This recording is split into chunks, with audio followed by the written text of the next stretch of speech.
Good morning. Hi. Good morning. Welcome to the Mindfulness in the Museum Convening, hosted by the J. Paul Getty Museum and hosted by the museum's Education Department. My name is Keisha Gu, and I am the head of education. As we get started, I'd like to acknowledge the presence on the traditional and ancestral and unceded territories of the Gabrielina Tongva, the Tataviam, and Chumash peoples. I pay respect to the ancestors, elders, and relatives of these groups, past, present, and emerging. We're so happy to see so many of you here with us this morning, both here at the beautiful Getty Center, as well as the hundreds of you tuning in online. Thank you for being here. We're going to spend today talking about an ever-popular subject that we all need to pay a lot of attention to, which is mindfulness. We're going to learn how museums have integrated these practices into our galleries, as well as have innumerable opportunities to actually dive into the practice with our skilled facilitators this morning. Many museums have been exploring mindfulness in recent years. At the Getty, our journey in mindfulness began about 2015, 2016, with mindfulness with a masterpiece, and then eventually transitioned into a youth program, the convening that you see here today. So we're very excited to continue to grow our level of experience and expertise with this topic. We know that museums can be contemplative spaces, which invite visitors to cultivate a calm and connect with our collections and connect with each other. And particularly as we've been moving through a few challenging years of uncertainty and difficulty, we've been thinking about our communities and thinking about ways to be connected and to be ever present with those communities. So mindfulness has provided a great pathway for that for us within the education department. So we'll look forward to sharing our research, our activities, learning from experts in the field who are joining us here today, practitioners, and even if you're just a little mindfulness curious, we're excited to share what we know about this work. So gratitude for those who have done a lot of hard work to make this event possible. That stems from our youth development team here at the Getty, the gallery education team, our development team, our director of our program, Elizabeth Escamilla, who's the Assistant Director of Education and Public Programs. And this convening is generously supported by Gregory Annenberg Weingarten and the Grow Annenberg Foundation. So we're very happy to have those folks who have worked to make this event possible. At this time, I'd like to introduce my colleague in museum education, Lilit Sadoyan. Lilit is a museum educator, an independent curator, and art historian. As a gallery educator at the Getty Museum since 2008, she facilitates experiences that encourage curiosity, inspire learning, and include diverse perspectives. She leads the museum's initiative to investigate the impact of mindfulness in the museums and is the co-author of Activity-Based Teaching in the Art Museum, written in 2020. Lilit, please, our program lead for today.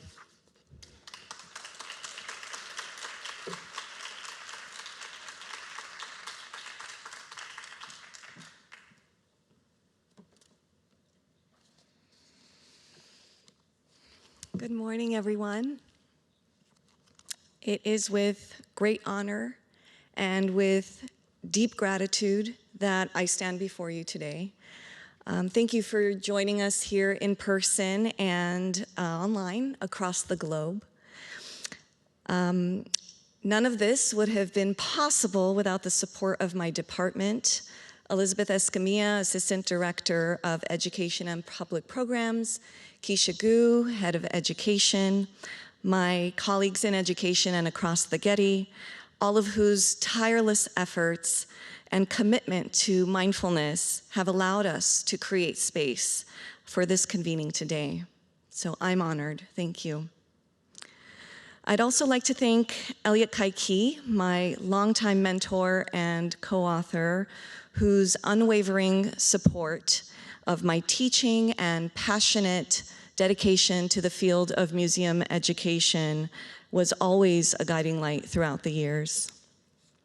Finally, I'd like to extend my deepest gratitude to my research partner, co-author, and dear friend, Lisa Latina, who introduced mindfulness programs here at the Getty back in 2015 and ignited a spark within me to focus on embodied experiences and explore the role of mindfulness in museums. I am forever indebted to her. Mindfulness within the museum space allows us to take the practice of paying attention on purpose in the present moment and apply that awareness to works of art, enhancing attention and cultivating a spirit of curiosity and openness to the art experience. Museums are particularly well-positioned for introducing or integrating mindfulness, as they are spaces where visitors make a conscious effort to slow down, to engage more fully with the art and with themselves. Our guiding principles for the convening today are that it is both idea-centered and practice-centered. We will be hearing from some brilliant minds today and putting the concepts introduced into practice. So interspersed between the keynote address and panel discussions are guided mindful moments and mindful looking exercises based on works of art from the Getty collection. Please refer to the program available here in hard copy and online on the convening registration page. Before we commence with our first mindful moment, a bit of housekeeping, a friendly reminder for those of you who are joining us in person today to silence your phones. Webinar attendees have closed captioning enabled, and there will be time for questions at the end of each panel. In person, we'll pass around mics, and we invite Zoom attendees to use the Q&A box to ask questions of the presenters. Without further ado, I am excited to embark on this journey with you today with an open heart. So let us begin with a short practice. I invite you to close your eyes if you feel comfortable. You can also lower your gaze and just take a moment to arrive. Begin to notice your breath. Notice where the air enters your body, where it leaves your body, through your nostrils or through your mouth. Where does that breath live in your body? High up in your chest, lower down in your abdomen, deep in your belly. Notice the rise and the fall, the expansion, the letting go as you inhale and as you exhale. And in this very moment, nowhere to be, nothing else to do, but to be here now.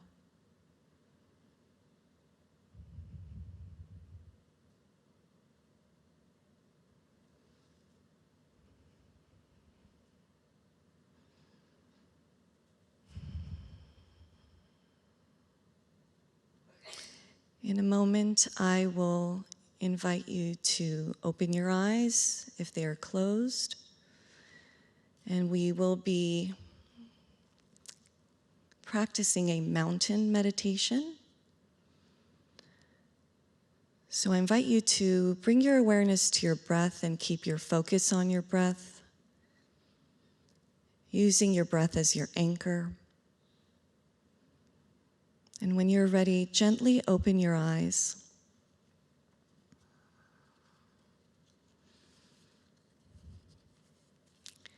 And bring your attention to this work of art before you, this painting of a mountain. Let's explore what it feels like to be still in our bodies. Practicing a mountain meditation invites us to find our inner strength, our calm, and to feel connected. We can learn a lot from mountains. Mountains stand tall and strong. They remain calm and peaceful.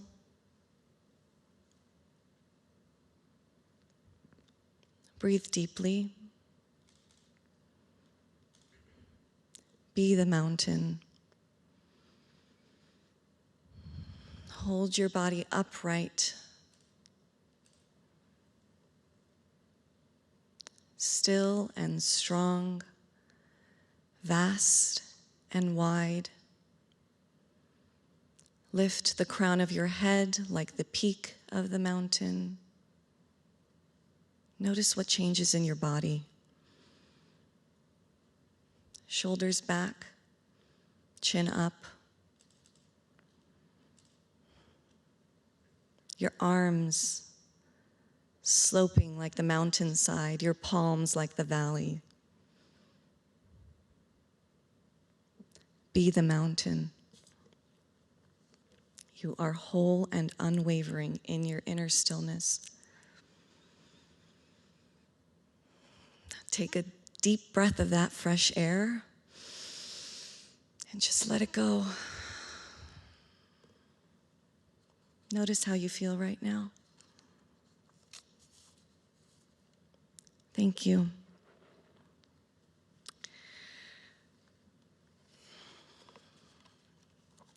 I am so deeply honored to introduce our first speaker today, our keynote, Rhonda Magee, who is a sought-after mindfulness teacher and a thought and practice innovator of mindfulness-based social justice principles, concepts, and practices.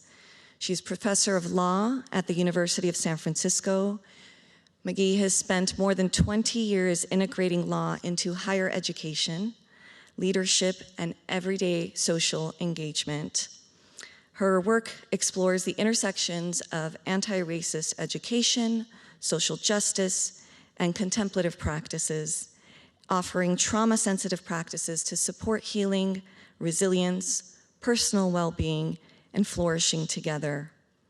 Grounded in the science of mindfulness, well-being, and resilience, she integrates storytelling, movement, journaling, and other research-based experiential practices for strengthening our inner resources to navigate a world of constant change. A fellow of the Mind and Life Institute, she is an international keynote speaker and mindfulness teacher trainer with a particular emphasis on integrating mindfulness into everyday life in the face of the most vexing challenges of our times. She's a student of a range of Buddhist traditions and mindfulness masters, and is a lay teacher in the Peacemaker Order led by Upaya Zen Center founder Roshi Joan Halifax. She's served as an advisor to a range of leading mindfulness-based professional development organizations, including the University of Massachusetts Center for Mindfulness, the Brown Mindfulness Center, the Search Inside Yourself Leadership Institute, and the Center for Contemplative Mind in Society. She was named one of Mindful Magazine's inaugural 12 Powerful Women of the Mindfulness Movement in 2019. Her award-winning book, The Inner Work of Racial Justice, Healing Ourselves and Transforming Our Communities Through Mindfulness, was named one of the top 10 books of the year by Greater Good Science Center and received similar recognition by Psychology Today. Please join me in welcoming Rhonda Magee.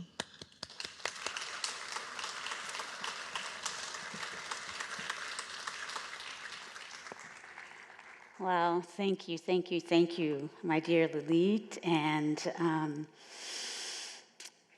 everyone here. I really want to thank the Getty Center's program of education, museum education, for inviting me to support you all in exploring mindfulness as a support for the work you do in deepening the capacity of museum spaces to teach, to be places of teaching and learning, sharing, community enhancement, all in service of this sort of public-facing mission of these beautiful institutions that we're privileged to have in our community. So I just really want to say thank you. I feel very honored to be here.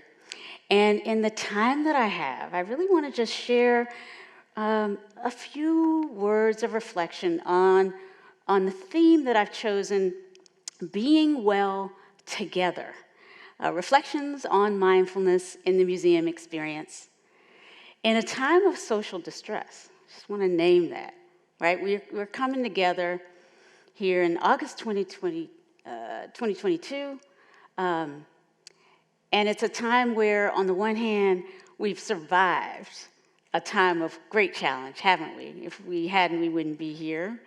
And at the same time, we're meeting at this time of really interlocking vectors of challenge and transformation and change. So we've got, obviously, climate issues on the one hand and the ongoing public health threat. And there's so many different vectors. I almost don't even need to name them. If I just pause and invite you to think about, right, the moment, the context within which we are coming together to explore how practices of mindfulness and mindfulness supportive practices, I sometimes use the broader label contemplative practices, so that we keep opening the door, opening the aperture to see what practices actually might work best to support us in the work that we each do, right? The nature of the practices that we'll be pointing toward and experimenting with is, subject to its own investigation, right? We're still at that point in the development of contemplative pedagogy and contemplative education, not only in museum spaces, but in spaces of education of untold variety. But we're still at that place where we're developing, and so we want to keep a little bit of spaciousness around exactly how we name and frame what it is we're about. But certainly, mindfulness as a touchstone, right? And this beautiful practice that we've all just experienced here in this space as an example of what we mean by mindfulness, the definition being something that we'll continue to explore throughout this day. And for me, in the balance of this talk, I want to sort of suggest that in addition to thinking about mindfulness as a practice for paying attention in a particular kind of way, on purpose, with sort of an attitude of acceptance, that sort of classic definition of mindfulness that we get from such magnificent, venerable teachers as Jon Kabat-Zinn, Thich Nhat Hanh, and others, I want to suggest that we sort of think about mindfulness not only as the support for focusing and being present, but as a broader invitation to cultivate the inner infrastructure for being well, for well-being. Because as we think about this moment and all of the challenges that we're up against, we know that, first of all, if we start with ourselves, and this is the place we always begin with mindfulness-related work, contemplative work, right? We start where we are. And how many of us, in some way or another, hasn't suffered a loss, isn't experiencing some grief, isn't feeling some of the challenges of this time. If we were in one of my classes, I'd have us raise some hands, but we don't have to raise hands. But wherever you are, just think about how you are. And can I ask, how are we doing? How are we doing? So the invitation of mindfulness is not only an invitation that's about maximizing our capacity to focus and be present, a really important skill for learning and teaching in all different venues. But even more than that, it's about relating with ourselves in ways that might maximize healing. So as a foundation for any kind of teaching and learning, if we can expand our way of thinking about mindfulness to frame it, see it as a support for deep healing, starting with ourselves, and as a support for the healing then that might flow from the teaching and learning work that we do and that we share in our spaces. And it's for that reason that I've chosen this title, Being Well Together. Because I was thinking, really, we could talk about teaching and learning well together, but ultimately it's about how we are underneath all of the roles that we play including the roles that we play as educators. And so, when I paused and asked how we're doing, I really meant that as a sincere question. How are you? Because part of the objective of today's gathering is again, obviously you're going to learn so many beautiful insights, practices, invite inquiry into where you are as a community of teachers and learners experimenting with bringing mindfulness into museum education. So there's going to be a lot of rich, substantive learning around that. But at the same time, the invitation is to explore what it means to bring mindfulness in as a support for you in a moment-to-moment way, so that we might begin to think of every aspect of the day as being a kind of opportunity to practice mindfulness. On this slide, as it mentions here, mindfulness practices have been shown, again, as I've been suggesting, not only to increase our ability to focus, to know what we know, to deepen learning and understanding, to embed in our projects for knowledge a sense of the value and importance of our own lived experience, that subjective dimension of what we know. That is something that contemplative educators have highlighted as an important aspect of how we learn through mindfulness. We learn through our experience. And so one of the ways that I think of mindfulness as a support for teaching and learning is to underscore that our bodies matter, that our lived experience matters, and that as we engage in projects for teaching and learning about mindfulness, we might explore how we might really see that thread of practice, in a sense, taking it off the cushion, if you will, out of the chair, and into our interactions together, including right here, right now. So that question, how are we doing, is a real question. And the invitation then is to lean into awareness to support you throughout this session, throughout the day. Feeling the breath in and out as you receive information, listen, as you communicate with each other. In other words, deepening our capacity to learn and to be in ways that are holistic and embodied, not leaving the body somewhere else while we're learning with the brain. Anybody know what I'm talking about here? That temptation in a lot of traditional spaces of education to speak primarily to the brain and the cognitive capacity, and to somehow suggest that the body, the heart, is irrelevant. Contemplative education is inviting us to disrupt or to rethink some of those traditional ways that we frame education, to bring the whole human back in. And so we're bringing the whole human back in right here in these few moments, and centering my remarks in a way that we can feel our humanity as part of it, feel the mountain of our being as part of it, feel the mountain on which we literally sit in this beautiful location here at the Getty Center, atop the mountain where we are convening. So really, mindfulness for me invites a deep being,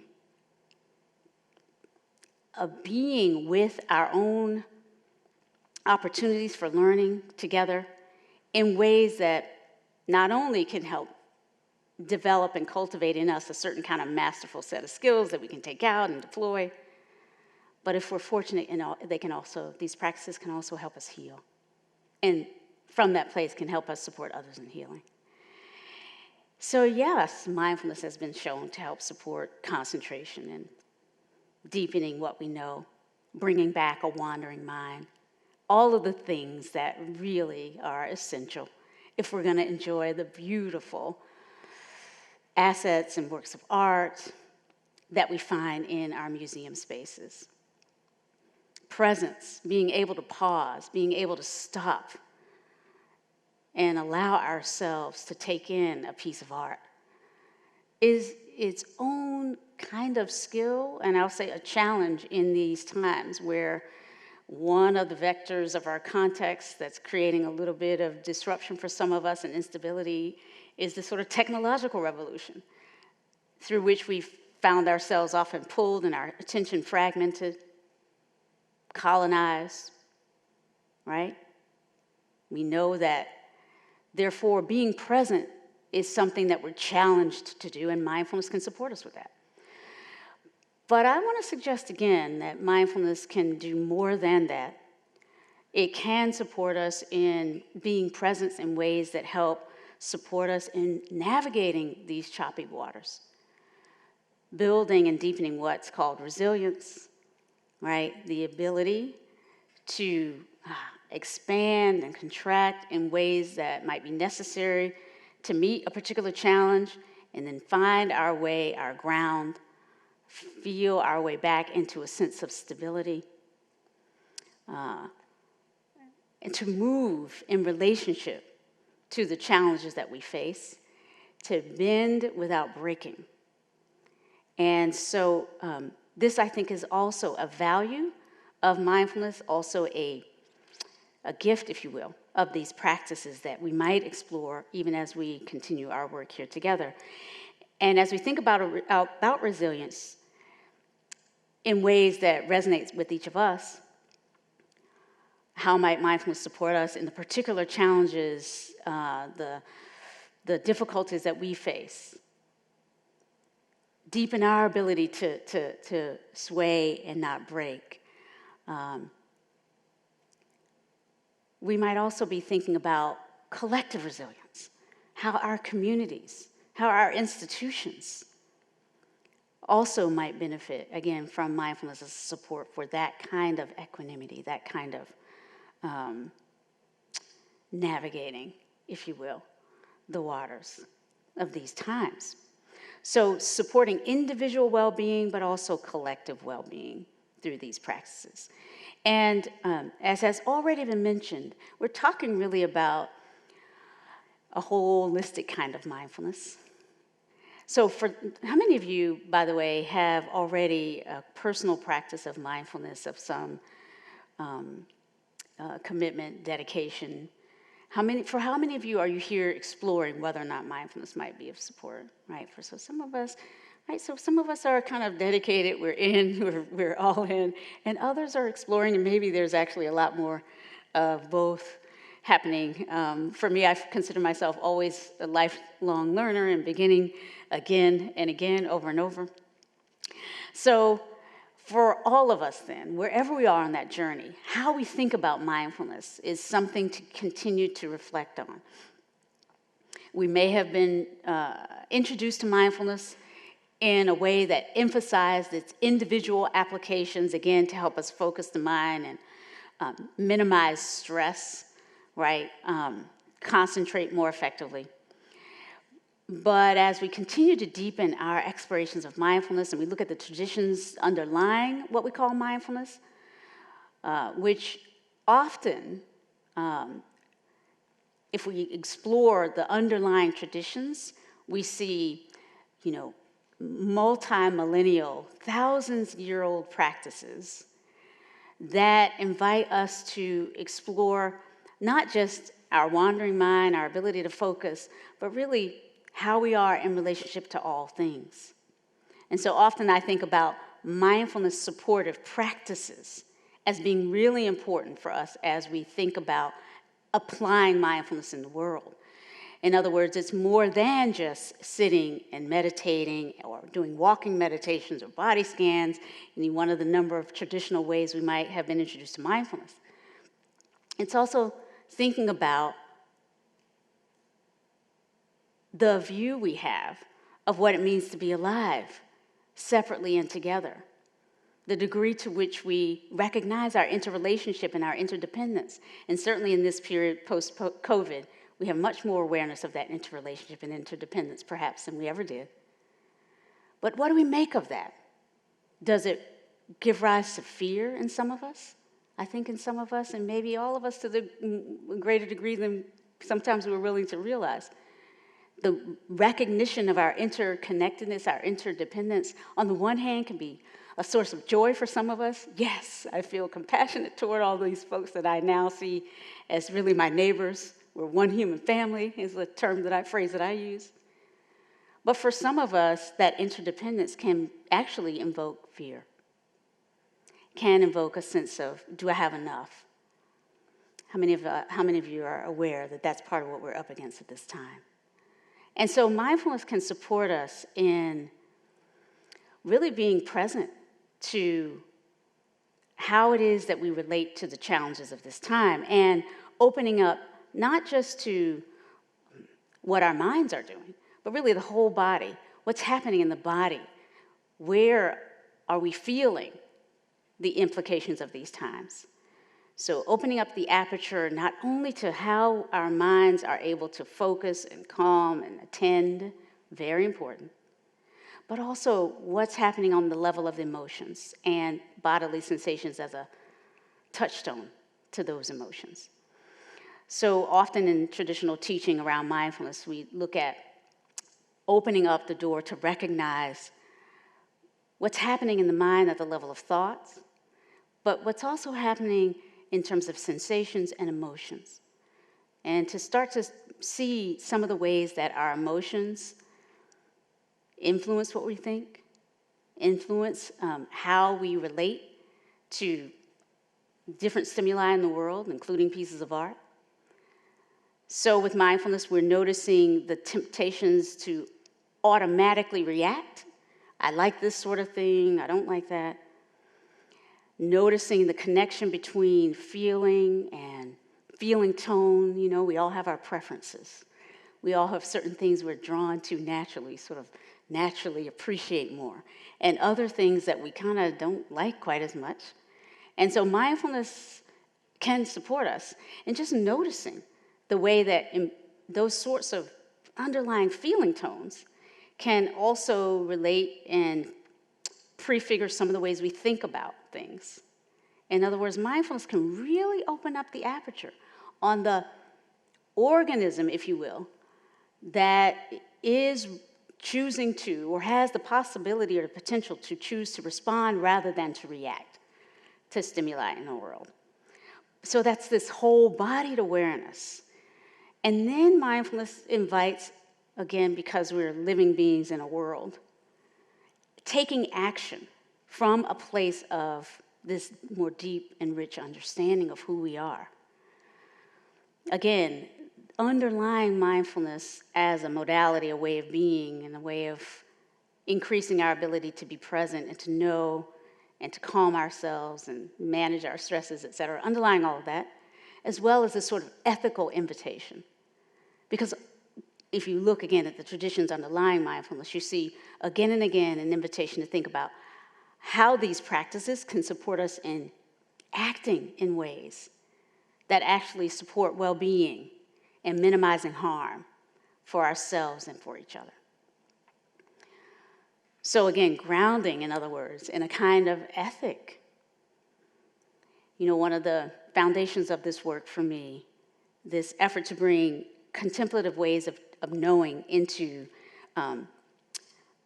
for me, it's been legal education and other forms of higher education. I've worked with professors all across different disciplines. And we, in that work, I was a chair of the board of the Center for Contemplative Mind in society, and we had an association for contemplative mind in higher education. And through that work, we convened conferences with folks from all different disciplines, who were tasked to help support each other in looking at how varieties of contemplative practices, mindfulness and other kinds of practices, might support each of us in the particular ways we were bringing mindfulness into our disciplines. So for me, of course, it was law and legal education and teaching law students. And I'm just coming off of a week of introducing these practices to law students in San Francisco at 2 universities as a support for how they may engage with the particular challenges of becoming lawyers at this time. And I'm saying all of this to say how we deploy these practices is a very unique project. And so just to say that the national and now growing international community of educators who are relying on mindfulness have cultivated a way of supporting ourselves and normalized, starting with ourselves, deepening our own meditation and contemplative practices, and from that place, discerning how do we want to bring that into the particular teaching and learning pedagogical projects that we're about. So the particularities can look different for each of us. But one of my teachers in all of this work is a physics professor emeritus from Amherst by the name of Arthur Zions, who wrote a beautiful book called Meditation as Contemplative Inquiry, When Knowing Becomes Love. So this book, Meditation as Contemplative Inquiry, really invites us to think about how these practices deepen our ability to know, but also deepen our ability to understand that with knowing comes some responsibility, some ethical responsibility, and to invite in ways that are secular and appropriate to our setting, thinking about the ethics of why we do what we do. Yeah, why are we bringing mindfulness in? Is it just for us as individuals? And obviously not to the degree we're here to teach and learn and teach for others. What are the ethical kind of underpinnings of all of that? And how might we support each other in holding ourselves and each other accountable for those ethical agreements that we believe are important to try and stand for in this work? And all of this, of course, supports openness to growth, renewal, and positive possibility. Well, underlying everything I'm saying here is a lot of research, including research that has helped underscore that some of the particular themes that I'm highlighting here: mindfulness as a support for building resilience, mindfulness as a support for building what in some of the deep teachings is called equanimity, right? That ability to flow with what is arising, not to just kind of not have a sense of ourselves as a mountain that stands for something, but from that place of groundedness, to also be able to receive, to be open to new things, to learn, and to rebound from the stresses of our time. And so mindfulness certainly has been shown to help us with that, to help with rebounding from stress, to help with overall enhanced ability, to, again, ultimately not just survive the challenges, but to flourish and to thrive. A lot of research, then, I just want to underscore, there's beautiful, this finding, this slide is capturing some information from my colleagues at the Center for Mindfulness, the Center for Healthy Minds at the University of Wisconsin, which is headed up by Richie Davidson and his team of researchers. And they've been looking at mindfulness as one of 4 pillars to support flourishing, okay?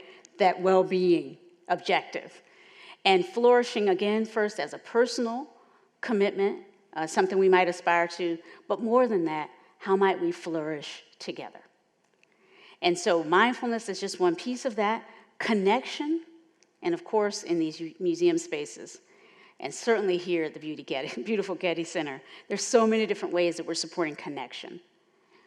Inside the way in which the museum space is designed, so the substantive content in play with the design and the location, the outdoor spaces, the garden here and elsewhere in the institutions where you all work, all of these provide beautiful opportunities to have these experiences in the museums support a deepening sense of our interrelatedness with other human beings, with the natural world, with the environment, a sense of kinship amongst all living things. And the third pillar of flourishing, self-knowledge and understanding. So I've already alluded to how mindfulness can help us notice our habits and patterns in terms of things we like and with things we don't, and the stories we tell about them, and the subtle biases we've all imbibed, and can invite us to really open up to new ways of being in relationship to the things that we know so well. That lifelong commitment to insight and self-knowledge and understanding is really an important aspect of flourishing, actually. So that, when we are feeling cognitive dissonance, when we're hearing some new way of thinking that differs from our own, we are able to open up a little bit more spaciousness And from that place of more spacious holding, deepen our understanding in ways that can promote, again, this flourishing for all of us, not only for ourselves. And then that last pillar, meaning, clarity around purpose, our values, mindfulness, and these kinds of practices can help support us in maintaining a sense of clarity around values. And again, research has shown that being clear about what we value is a deep support for learning and growth. Students who've been given an opportunity to think about what they value and perhaps the relationship between what they're about to study and their deep values have been shown, for example, to perform better when compared to students who haven't been given that opportunity for values clarification. And so mindfulness can support us in pausing and thinking about what matters to us and why, and then linking those values to actions in ways that deepen a sense of meaning and purpose. And aren't we in a time where so many in our communities and our institutions are feeling that sense of alienation, anomie, distress, disconnect from meaning and purpose? So I want to sort of begin to sort of get us in a place of just sitting together. I have to see where my time is here. Yeah, let me invite us in the moments that we have. Obviously, I have all these materials, and at the same time, I actually just want to let our being together be the most important teacher. And for that reason, I'm going to pause with these slides. I mean, really, they are really meant to just open the aperture, again, keep opening up the idea that there's so many different ways that we might practice for deepening learning, presence, resilience, skillful means of resolving conflict. And the applications of that can be, are myriad and can differ depending on our particular teaching and learning objectives and goals. And so, as I say, for me, as a person who has been working with people in academia, from physics professors to English professors and everything in between, and having right now left a law school where I can see how, on the one hand, the curriculum of legal education is so vast, and they've got the bar exam, and they've got all these challenges. But at the same time, we're all just human beings struggling to make sense of what it means to be alive and to heal from a lot of challenges and trauma that are just really, ever present in our communities today. So I hope that this entire convening will support you, first and foremost, in checking in with yourself, feeling a way of coming home to the body, coming home to your own deepest values, discerning how you and you and you, how each of us might have a personal curriculum that we develop for our own deepening teaching and learning, because that curriculum will be different for each of us. How can we support each other in doing our own work as we think about offering this work to others? And so along those lines, I do want to offer, again, there are all of these ways that our practices can support us. Many, many different practices. And I'm just going to say, by the way, I'm one of these teachers out there offering examples of different types of practices. This one book that I wrote, The Inner Work of Racial Justice, Healing Ourselves and Strengthening Our Communities Through Mindfulness, provides dozens and dozens of practices. And I also read the audiobook so that rather than have to read and put it down and try to do a practice, if you're interested, you might also just listen and allow me to guide you in practice. And I name that because all of us are seeking more support and benefit from more support in doing our work as we do the work to discern what are the practices that might support others. All right, so let me now invite us into a practice of being well together. I'm going to use this bell. We don't have to use any particular kind of bell when we do these practices, but I have been trained in a particular kind of meditation, grounded in Asian American heritage traditions, and I feel very honored to say that some of my teachers and the teachers of my teachers have benefited from Asian American teachers, communities, and cultures who lovingly protected and then taught and shared these practices in ways that I feel honored to have received, and I offer to you as a kind of a means of respecting that when we do this work, we're drawing on deep traditions of a wide, as vast as humanity is vast, we're drawing on deep traditions, not only Asian American heritage and Asian heritage, but, for example, I sit here with you as the granddaughter of Nanny Suggs, a person who found a Christian contemplative practice inspiring for her. So with this, I want to invite each of us to think about the particular ways that our own heritages might also support us in a doorway in that feels really true and resonant and deepening and grounding for us.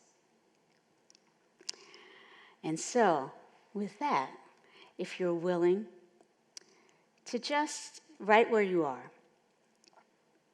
take a few moments to reconnect. We already had the benefit of a beautiful meditation practice, and with this practice as well, the core invitation is to allow ourselves to come home to the sense of being alive together. So I'm going to ring the bell and then do some further light guidance, bringing us in and then out.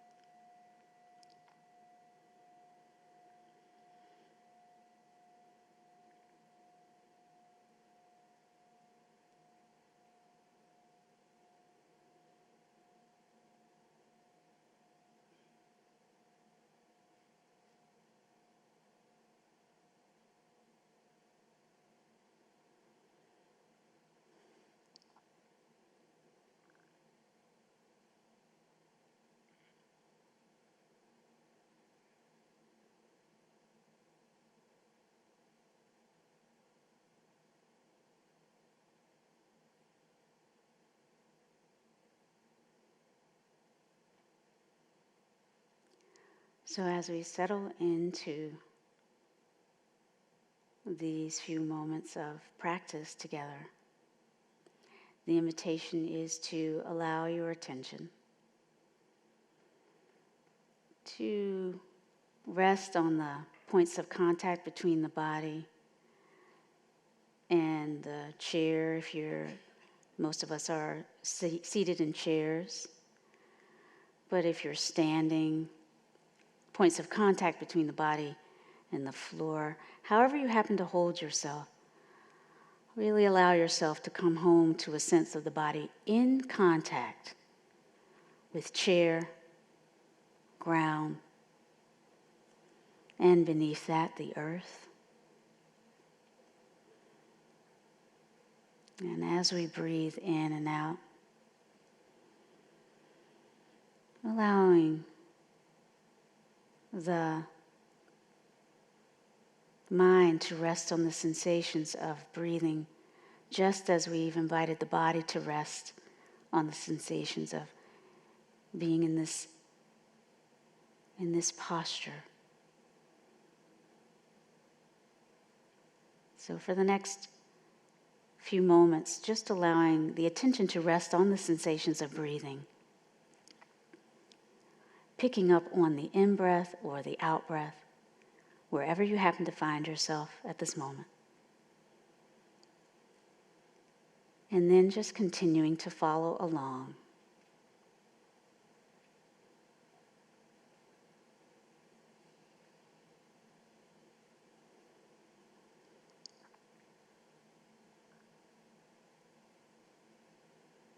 you may find that it helps to take 1 or 2 deeper than usual breaths. And as you breathe out, if you're willing, perhaps you might even allow a little bit of sound to be released. Once again, as you breathe in, sensing what is well within you. And as you breathe out, inviting a deep, relaxing release. Letting go.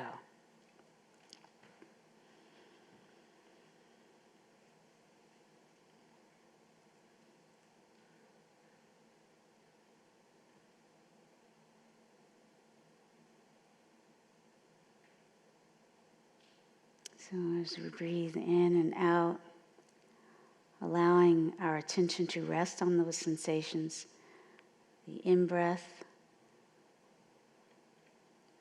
noticing just that point at which it imperceptibly begins to shift into the out-breath, the top of the out-breath, the middle, the release, and then the gentle in-breath beginning again, the beginning, middle. And just noticing the quality of each breath. Is it long or short? Is it high in the chest? Or are we able to feel the sensation of breathing drawing up from deep beneath the belly button, the diaphragm area? Sometimes it helps to place one hand on the belly just to notice, because breathing in deeply is its own neurobiologically sound and supportive way for relaxing. And if we're breathing very high up in the chest, we may be missing this opportunity to have our bodies down-regulate, self-regulate, release and relax.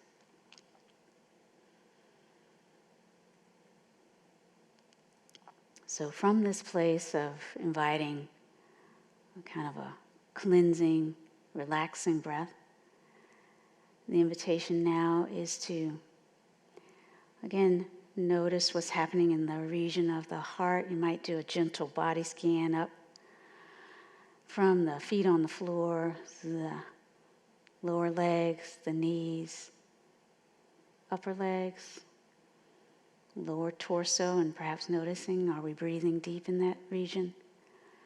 Upper torso, and the heart region, the shoulders relaxing. We might continue to scan briefly up through the crown of the head, and now down the back, almost imagine a waterfall of awareness, feeling the whole body in aliveness right now. And now checking in with the quality of the heart as you breathe in and out. And sensing what is well, what is at ease, sensing the basic goodness that no doubt is part of what brought you here, brought you into the work that you do. And as we breathe in and out, sensing our own basic goodness, the invitation is to recognize that the person to your left, perhaps the person to your right, in front of you, behind you, those gathered in our online circle of connection, imagine extending the wish for well-being and connecting with the basic goodness within ourselves, within this circle of connection, as we breathe in and out, recognizing that we're not alone in our aspirations for healing, for presence, for learning, for communities that can thrive and flourish. So as I close this meditation, I want to just recite a bit, just a taste of a traditional practice called loving kindness meditation. It's been known to support down-regulating when we're feeling distress. Research has shown also that it can help us place ourselves in the position to connect more effectively across lines of real and perceived difference. In other words, it's a beautiful technology to support us in cultivating interpersonal mindfulness during these times, this practice of loving kindness. So breathing in, the invitation is to inwardly repeat to yourself, this phrase. May we each and all be filled with loving kindness. This includes ourselves and all those present and beyond. May we be filled with loving kindness. May we be well in body and in mind. And may the energy of this, the wish for this, ripple out from this circle of connection to all those communities whose lives will be touched by our work. May we be safe from inner and outer dangers. May we be truly joyful, easeful, and free.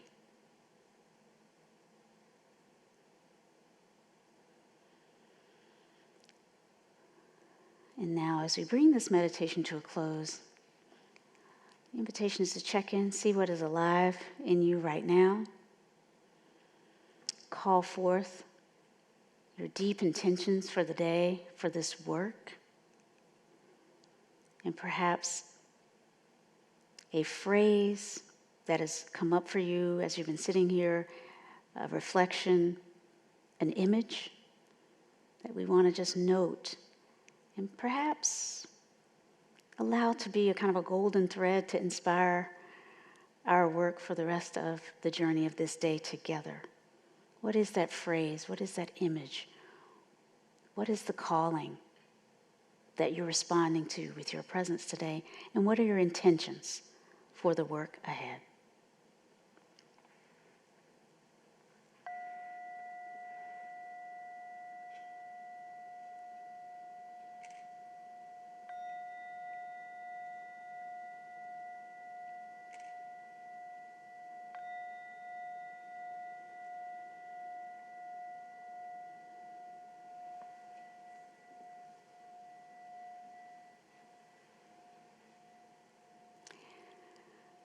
Thank you so very much for your practice, for your presence.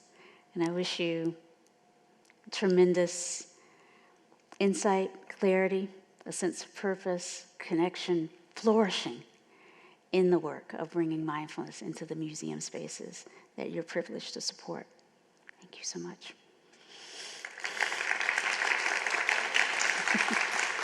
Thank you.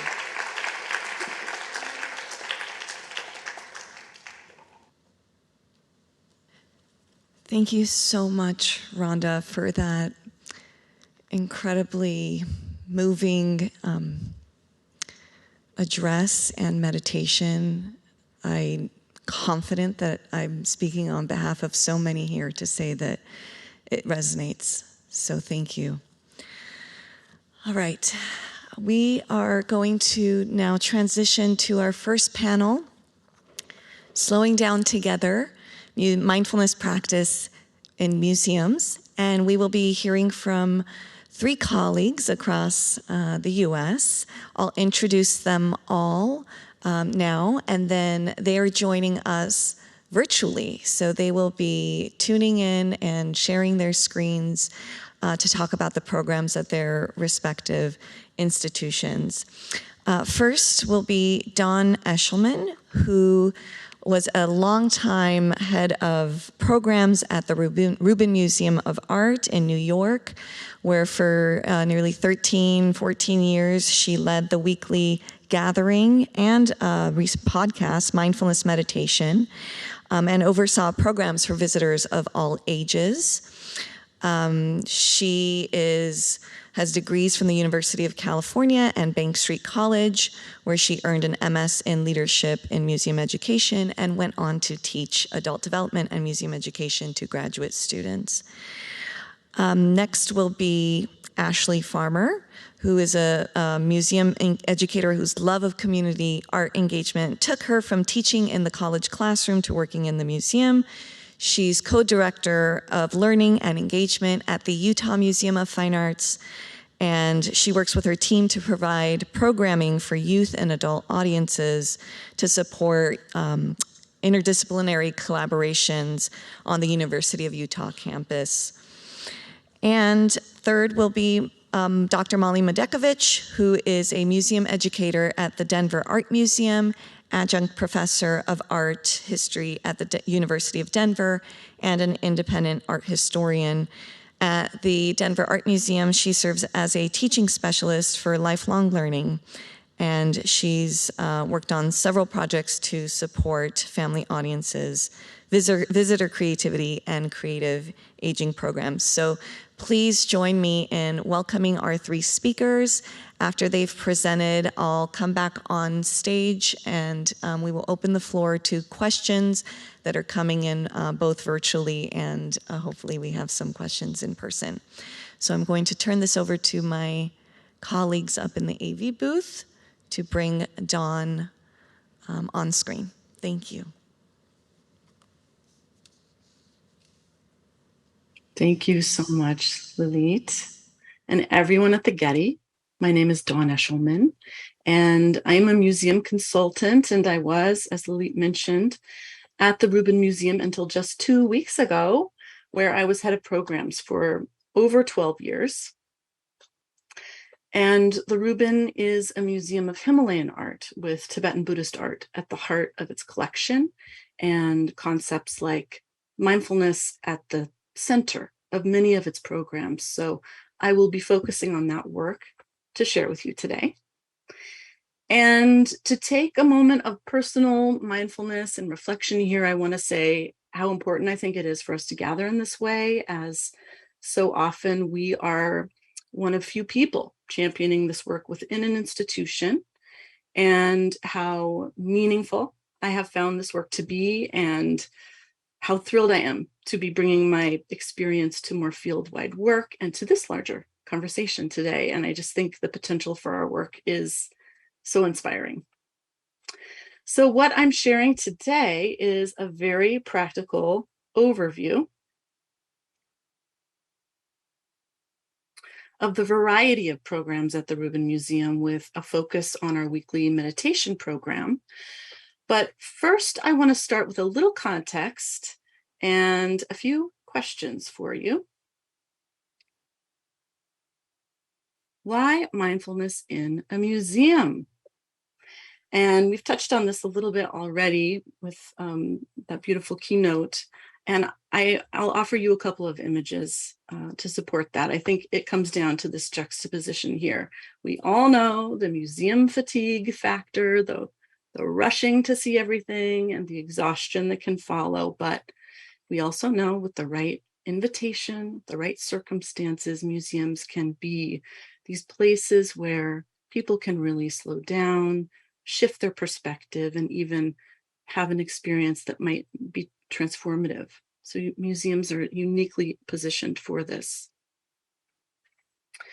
Another question for you: what is mindfulness and where did it come from? So many of us again know Jon Kabat-Zinn, who is credited with originating the concept, and his definition is here. And we heard Lilit give this to us at the very beginning: paying attention on purpose in the present moment without judgment. And this is sometimes an addition we contribute, which is to cultivate compassion or self-compassion. And where does it come from? So for many institutions, it's important to maintain a secular definition of mindfulness. But for us at the Rubin, it's actually very important not to erase its connection to Buddhism, and certainly to honor the historical and cultural connection to Asia and Asians and Asian Americans who have also brought these concepts to this country. So I encourage you to have your own conversations in your own institutions about this, about how your institution is defining mindfulness and its origins and why. I think it's really worth talking about. So an overview of some programs at the Rubin. I will dive right into our meditation program, which is weekly, and at lunchtime, we've offered it for 7 years live. We also have podcasted it from the beginning and on Zoom during the pandemic. We offer a variety of teachers, which might be unusual, but for us, we really wanted to offer a variety of perspectives and backgrounds. And we counter that with a very ritualized structure. And it goes like this. As the audience enters, they view images of an artwork from our collection, which we have selected with our teacher. And it's projected onto the screen of the theater. A staff member introduces the program, the theme for the month, which could be compassion or resilience or healing, and then leads a guided look at the artwork. Our teacher then gives a 10-minute talk on the theme, leads a 20-minute sit, and we take a few questions and return to the artwork at the end for a deeper look. So what does that look like? I'll give you one example. One session, we were exploring the concept of compassion. Our teacher, Sharon Salzberg, worked with us to select this object of green Tara, who is an embodiment of many things, but compassion is certainly one of them. And she offered this very moving story of what compassion has meant to her in her life, and how Tara reminded her of another sculpture that was very close to her heart, the Statue of Liberty, and how for her it was this beacon of compassion and belonging. This happened to be right around the time that our country had a ban on immigration, and really touched an emotional core, I think, for our audience. And she went further to even invite the audience to bring to mind a person, object, or even a pet who embodied this idea of compassion and belonging to them, and then engaged in a loving kindness kind of exchange between that person and themselves. Another aspect here that I think is important is to tell you that creating this program wasn't necessarily simple at the museum. There was some understandable concern, as we were a young museum trying to establish itself as an art museum, that we would be confused for a Dharma center, or that people wouldn't feel comfortable doing this type of practice at the museum. And of course, we were proven greatly wrong when we were completely oversold at our very first session of 150 plus people, and remained so in an ongoing manner for many, many years, and realized that people wanted not just mindful practice, but they wanted it in the museum space. They wanted it in this kind of artful context, and they wanted a low barrier entry point for this, and that we could offer that for them in a very unique way. And this was really a turning point in a lot of our programming. So I'll also just touch upon this very briefly. If you want to chat more about podcasts, feel free to contact me. But the meditation podcast has just been such a strong point of impact for us always, but of course, especially during the pandemic. And it's just made us a digital destination in some ways. And last quarter alone, I think we had over 70,000 listens, many more visitors than we had in person, certainly. And you can see here how we showcase the art object from our collection. So it's certainly a visual and auditory experience, both. And this has spawned a new project, the Awaken podcast. Season 2 launches in early October. Hope you enjoy it. And certainly during the pandemic, these the digital output and digital expressions were, of course, very important, and they remain so and will continue to be so for all of us, I'm sure. And during the first 6 weeks of the pandemic, we offered a weekly or a daily 10-minute video that paired an artwork with a type of contemplative practice, meditation, music, a visual art exercise, etc. We've offered yoga, mindful writing, drawing, and many other contemplative practices. A conversation about compassionate action, so the intersection of social justice and mindfulness. This was curated with Kate Johnson. The Dream Over, this invites visitors to fill out a questionnaire in advance. We pair them with an artwork and they have a blind date really deep looking, slowing down here. This is the work of my wonderful colleagues, Mindful Connections for people with dementia and their caregivers. And another wonderful colleague is reworking our school and family curriculum right now in partnership with C Learning at Emory University. This is social, emotional, and ethical learning with, they don't use the word mindfulness necessarily, but many related concepts. And finally, this space here at the Rubin Museum is about a year old. So it really epitomizes a lot of the concepts that we've been talking about: interaction, the body, awareness, cultivating awareness of emotions, and really transforming difficult emotions into wisdom. So what does anger have to teach us? What does envy have to teach us?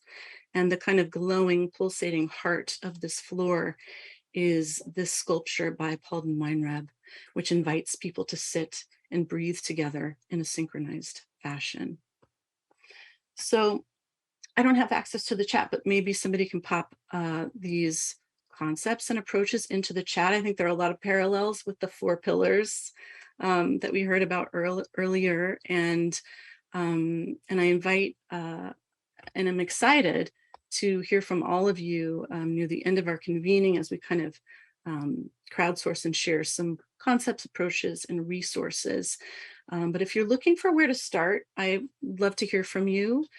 Feel free to contact me. I am creating a little PDF, which will be a rubric of kind of prompts to help the beginning process of something like this, programming that centers these concepts and approaches. And I encourage you, just as a very quick starting place, to look at your mission and values, both institutional and personal. And I would love to hear from you.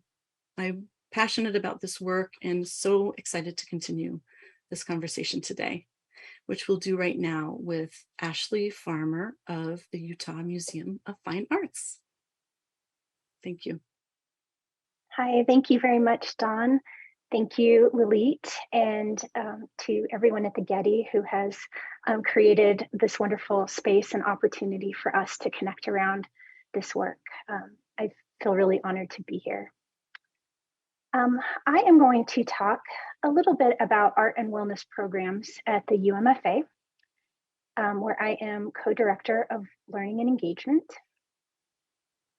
And before I speak a little bit about the programs here at the museum, I wanted to share just a bit about our museum. We are located on Utah campus. It's the ancestral homelands of the Shoshone, Paiute, Goshute, and Ute tribes. We are a university museum, but we're also the designated fine arts museum for the state of Utah. So we really serve multiple audiences and many purposes. We have a lot of outreach across the state. We have close collaborations with our campus colleagues. We, of course, work with our community, and we have a pretty robust K-12 program where lots of students from Salt Lake City and beyond visit the museum multiple times per year. We also are a museum with a global collection. We have over 21,000 objects spanning 5,000 years. And this past year, we served about 33,000 people in our programs. So I share this as a way of providing some context around our programs, because our communities have really helped shape our approaches and provided a lot of input in terms of what their specific needs are around mindfulness. So some of what I am talking about today directly connects to and reflects mindfulness. And there are some specific programs that do that. But what I've also been interested in exploring is really where we're creating opportunities for mindfulness within programs that already exist, and finding ways to make that integral to what we do. Our art and wellness program at the UMFA is in conjunction with the Arts and Health Innovation Lab, and that's part of a University of Utah initiative. So this was really looking at how across campus, and we also have a large medical campus, how we can all work together to also connect with the community around many different forms of wellness. We have 3 specific programs that have been ongoing for a little while, and I'll talk a bit about each of them. One is art and mindfulness, another is art and yoga, and another is visual thinking strategies with University of Utah Medical School students. So these 3 programs are part of our art and wellness at the UMFA initiative. And here are some people enjoying a walking meditation in our great hall. So in terms of our mindfulness, this program started in 2017. Our instructor is Charlotte Bell, and it's a mindfulness meditation kind of workshop that happens on a weekly basis for half of each semester. We're kind of tethered to semester thinking at the museum. Charlotte Bell has practiced yoga since 1982, and she practices insight meditation. And her approach is really very welcoming to both experienced practitioners as well as people who are curious or beginners. She really works to bring people together within the space and engage directly with the collection. And she has a lot of different ways of doing that. Sometimes it might be focusing on works of art from a specific region or that maybe share some commonalities. Other times it might be more focused on attention to the body, attention to the breath, or just being in different spaces. This is our yoga in the museum program, Art and Yoga. We have had this program since 2016. Currently, our classes are led by an instructor, Jendar Morales, and she is a master teacher and yoga therapist. She's also someone with a fine arts background. She has an MA in museum studies as well. And so she brings to this practice a really thoughtful approach to integrating the collection and art to this yoga practice.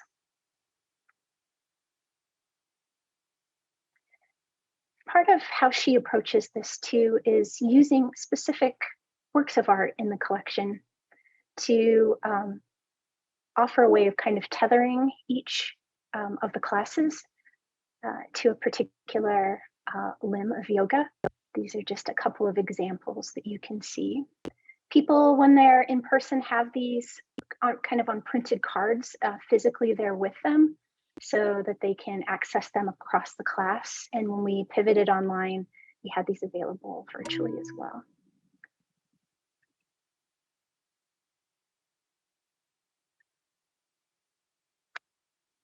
And then I wanted to mention a collaboration that we have with the University of Utah School of Medicine. And this is a kind of visual thinking strategies based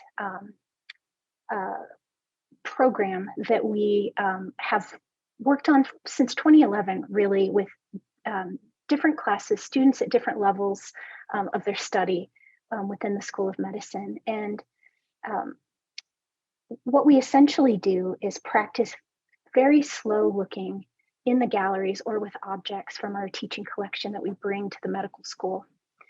And after students practice this slow looking and conversation, they then go back to class together or into our auditorium where they spend time looking at diagnostic images like EKGs or x-rays, other things like that. And they sort of bring to it a different kind of attention and awareness after they've spent anywhere from 20 to 30 minutes contemplating a single work of art.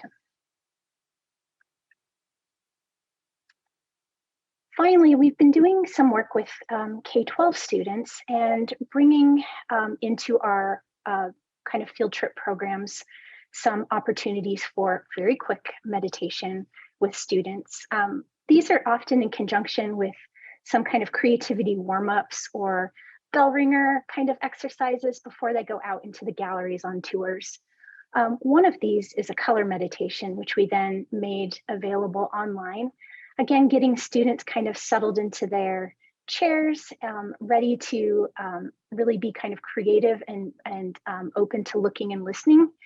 And this one was really a fun and interesting one to do. We had students meditate on color for just about 6 minutes, a little less than that. And then they worked with color to art before they went out on their field trip.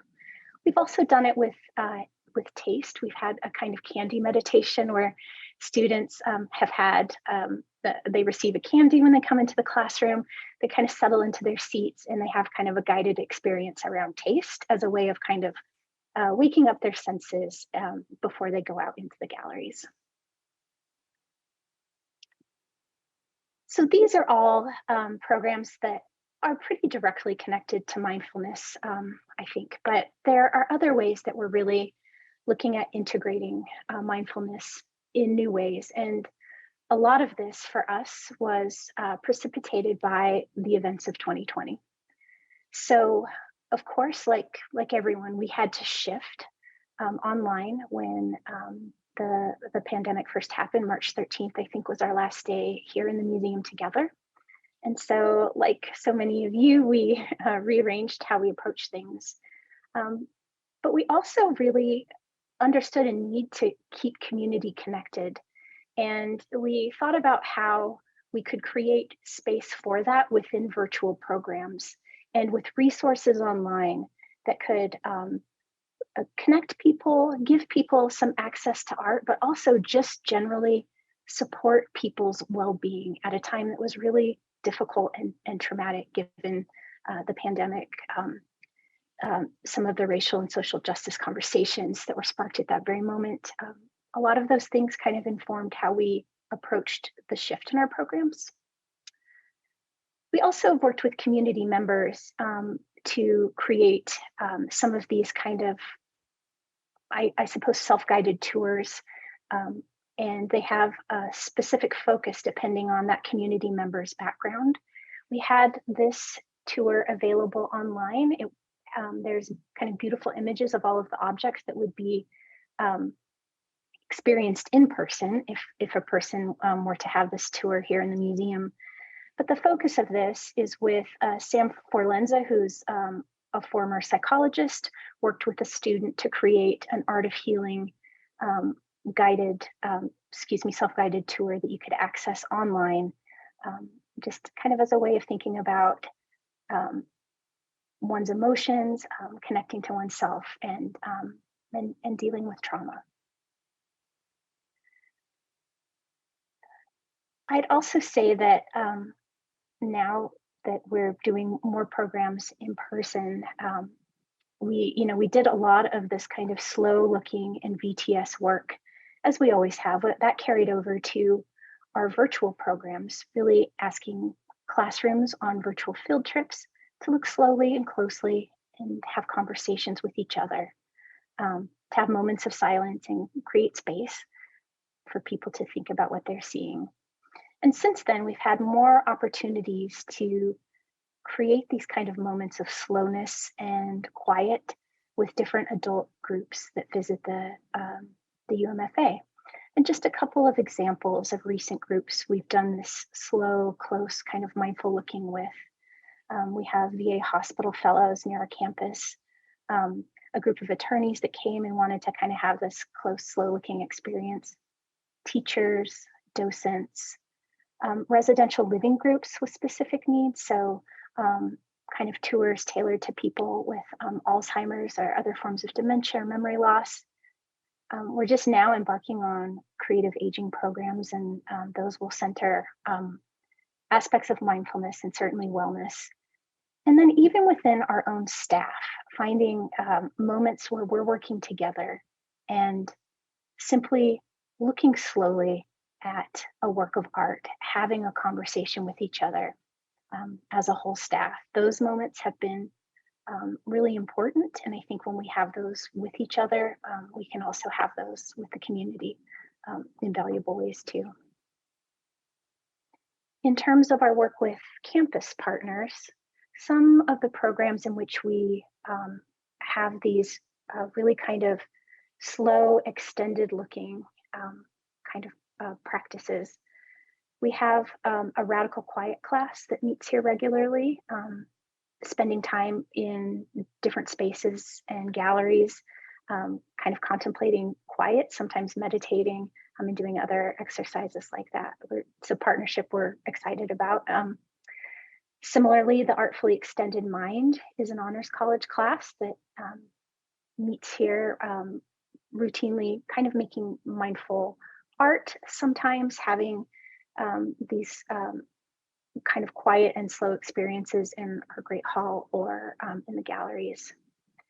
The College of Nursing is a group that we're working with, and this has been really wonderful. They have wanted to work with us in a similar way to how we work with the medical school.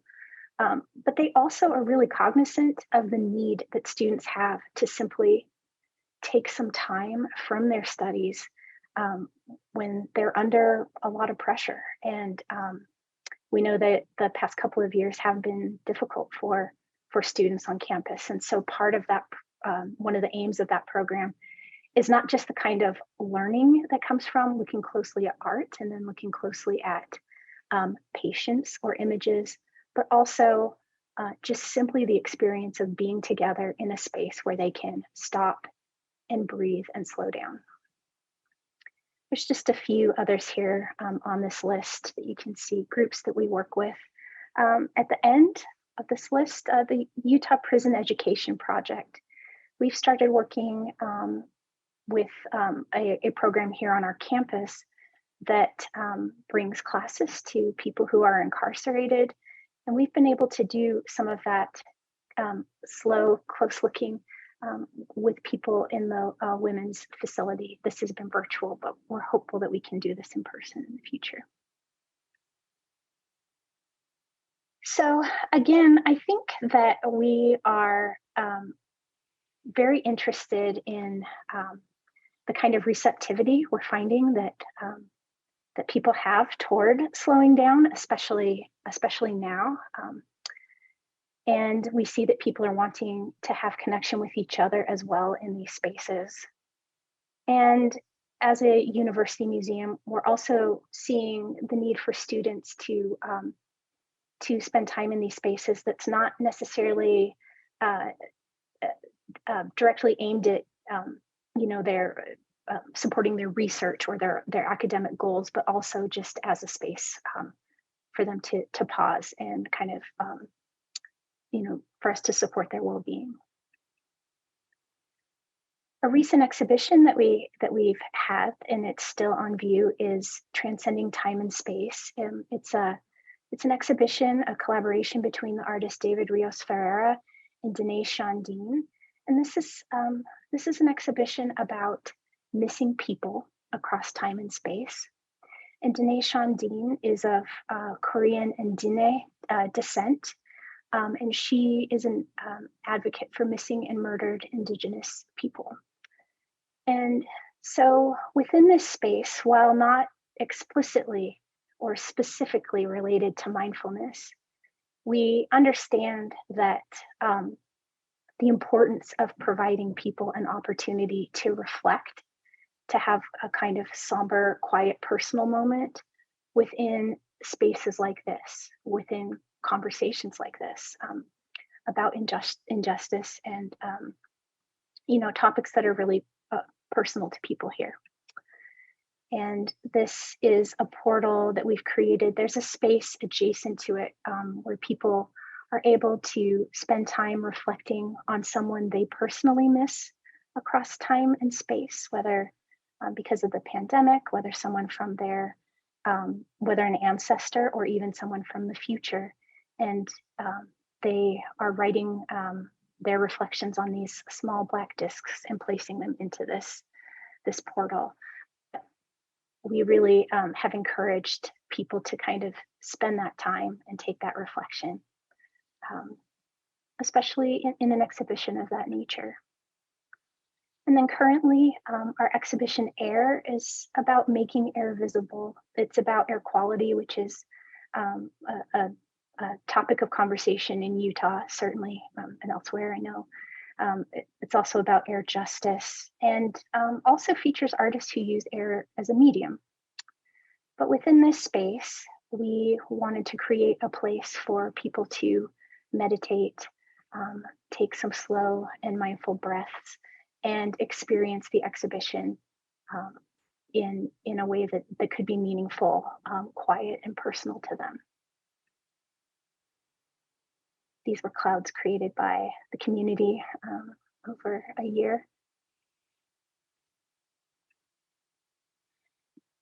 So just to kind of wrap up, what I see is going forward possibilities for us as we look for ways to incorporate mindfulness into programs that might not be specifically kind of devoted to the practice, but offer some possibilities. Again, centering close looking community and connection in our programs. Recognizing how mindfulness supports academic aims. So when we create space for students to have these kind of reflective moments, it only supports the work that they're here to do, whether it's research or other kinds of study they're doing in the space. And just knowing that mindfulness sets us up for successful collaborations and important conversations that we need to be having and are having in museums right now. And then again, just recognizing that that there are ways to engage people across all age groups in moments of mindfulness and in specific spaces that we can create, making them accessible to people. And then finally, I think personally, I'm interested in how we can, as specifically our learning and engagement team, kind of embed this mindset in our own ways of working with each other.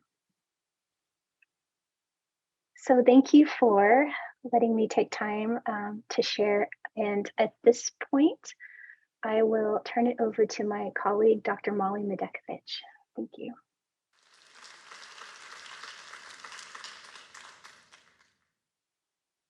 All right, here we are. Thank you very much, Ashley. And thank you to the Getty and Lilit for putting on this wonderful day, this convening around mindfulness in the museum. I can't think of a lovelier way to spend a half of a day with you all at the Getty, and sounds like all around the world, with the topic that we have been exploring at the Denver Art Museum since about 2015. So as Lilit mentioned, I am a teaching specialist for lifelong learning, so working with adult audiences in our global museum, and doing so within a context of a growing creative aging program since about 2013, 14, 15. So I'll be looking at and sharing a snapshot of a couple of the programs that have come out of this work, as well as our work around well-being that has also been growing at the same time. In many ways, I feel as if we're kind of at a threshold of these practices and learning how to incorporate mindfulness and more broadly contemplative practices into our audience visitor engagement, and learning what these collaborations look like, deepening and expanding on our practices and programs. So I'll do my best in this short amount of time to give you a snippet of our journey and kind of where we're at and where we're headed.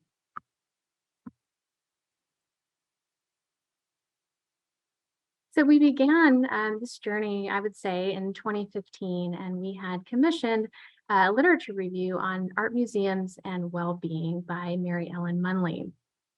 And our question was, how can an art museum, its artworks, engaging in creative expression, and our museum spaces support well-being? And this had been percolating for a while. And within this literature review, where we asked, what was out there already, what might be possible, what particular assets or resources could we contribute to this aspect of visitor experience, there were a couple of things in the report that related to taking notice that stood out.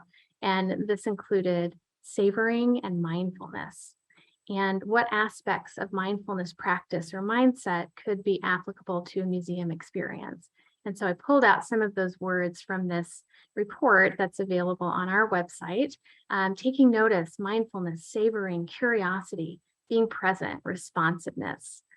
these things that we have in common that dovetail with one another. So our interest was piqued, and our perspectives on the role of what we could play were beginning to shift. What role can an art museum play in these realms? And we're still in that process of study and evolution and practice today.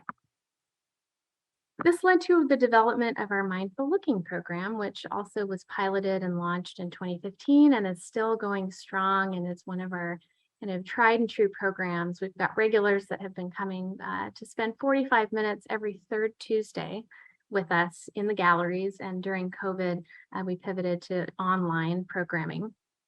And this was part of our creative aging programs that we were offering on every Tuesday of the month. And accompanying it were drop-in drawing and drop-in writing. But this was in particular designed as a slow looking experience. And of course, there's a whole conversation around slow looking versus or in addition to mindfulness that we can probably talk all day about that.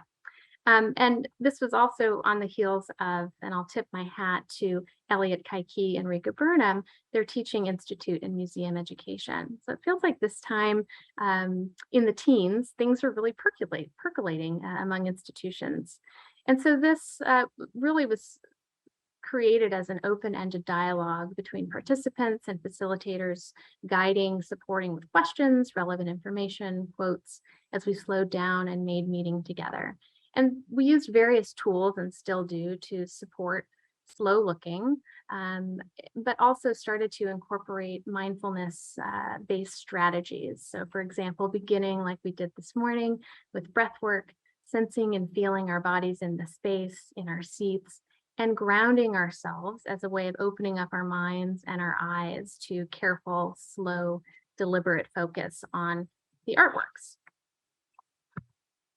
We used and adapted certain tools that others had created. So one source of inspiration was Peter Clothier's one hour, one painting. And there's a beautiful script that we've adapted to lead viewers through a sensory and imaginative experience of a landscape like this, for example, by Sven Birger Sanzen.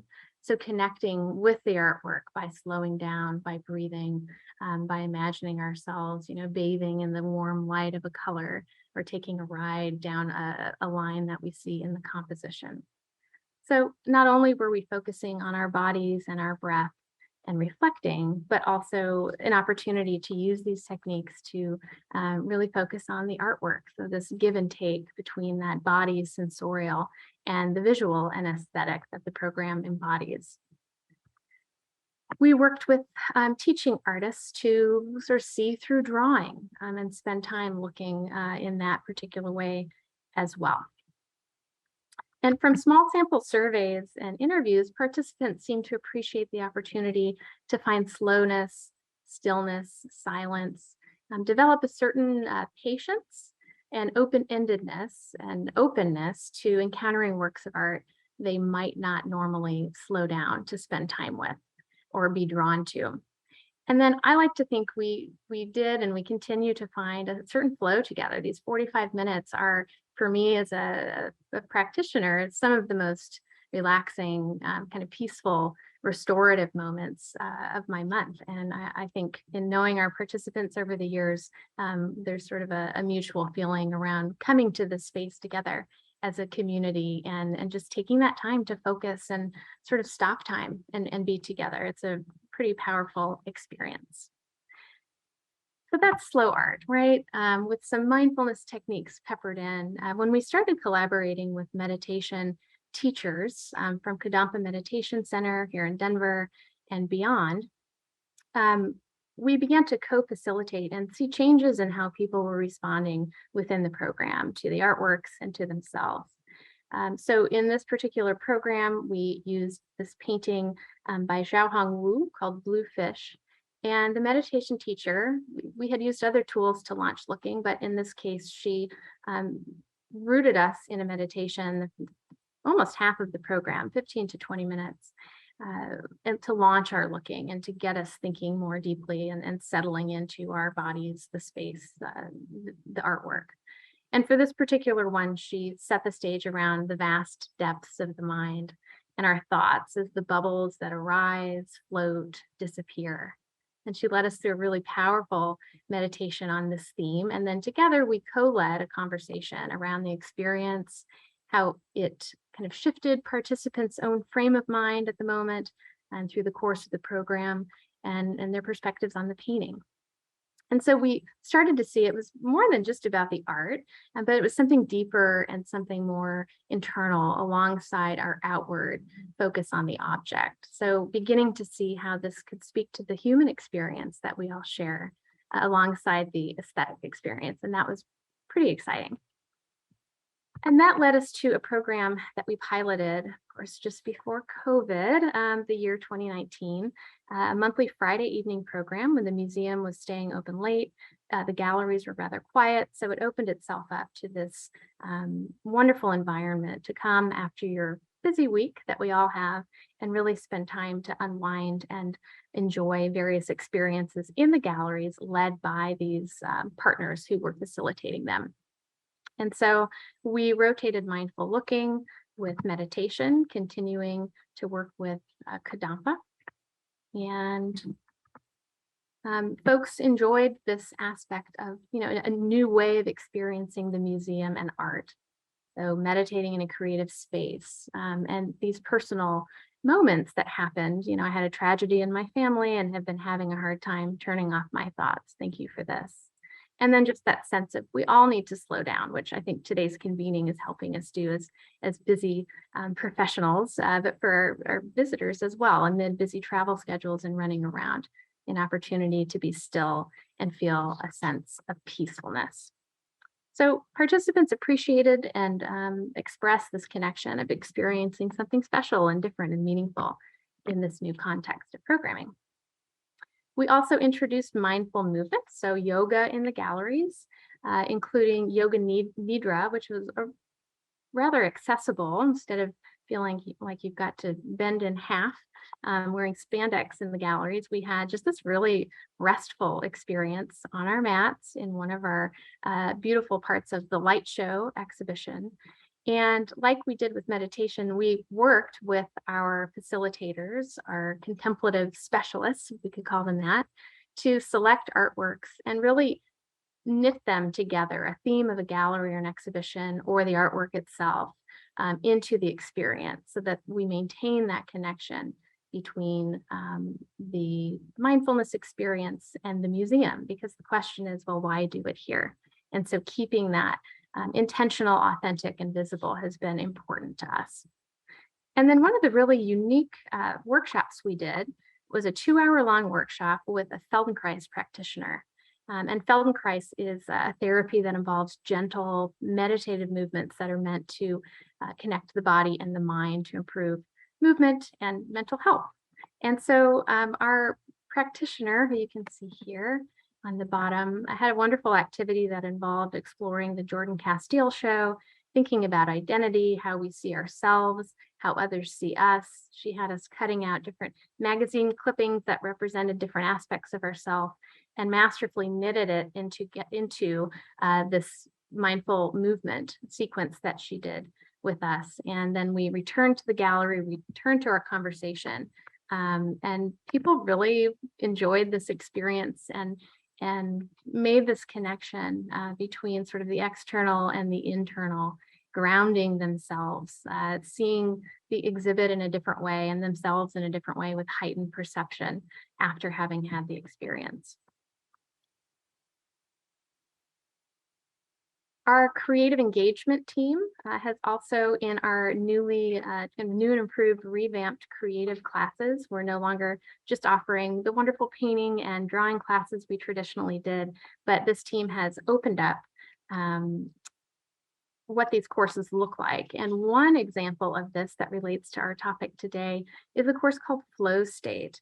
And it involves abstract painting and drawing that explores the connections between intuitive painting, mindfulness meditation, and community. So even how we're thinking about engaging our visitors creatively in these multi-session courses has shifted as a result of who we're partnering with and how we're thinking about mindfulness and the way it can support our visitors' experience and well-being. And then very briefly, for the sake of time, I think of these bigger programs and deeper dives is what we've been talking about in our current IMLS grant that is asking the question, how can we support with arts experience older adult well-being? We've been talking about dosage, sort of this heavier dosage with multiple touch points and experiences versus a lighter dosage. So what are those threads of mindfulness practice that are being applied to bigger projects that maybe aren't all focused on mindfulness? And so our Art at Hand box is one example. And this was created with a grant. It's a museum in a box that we create that features an artwork, information about the artwork and artist, and various conversation sparks and art making activities.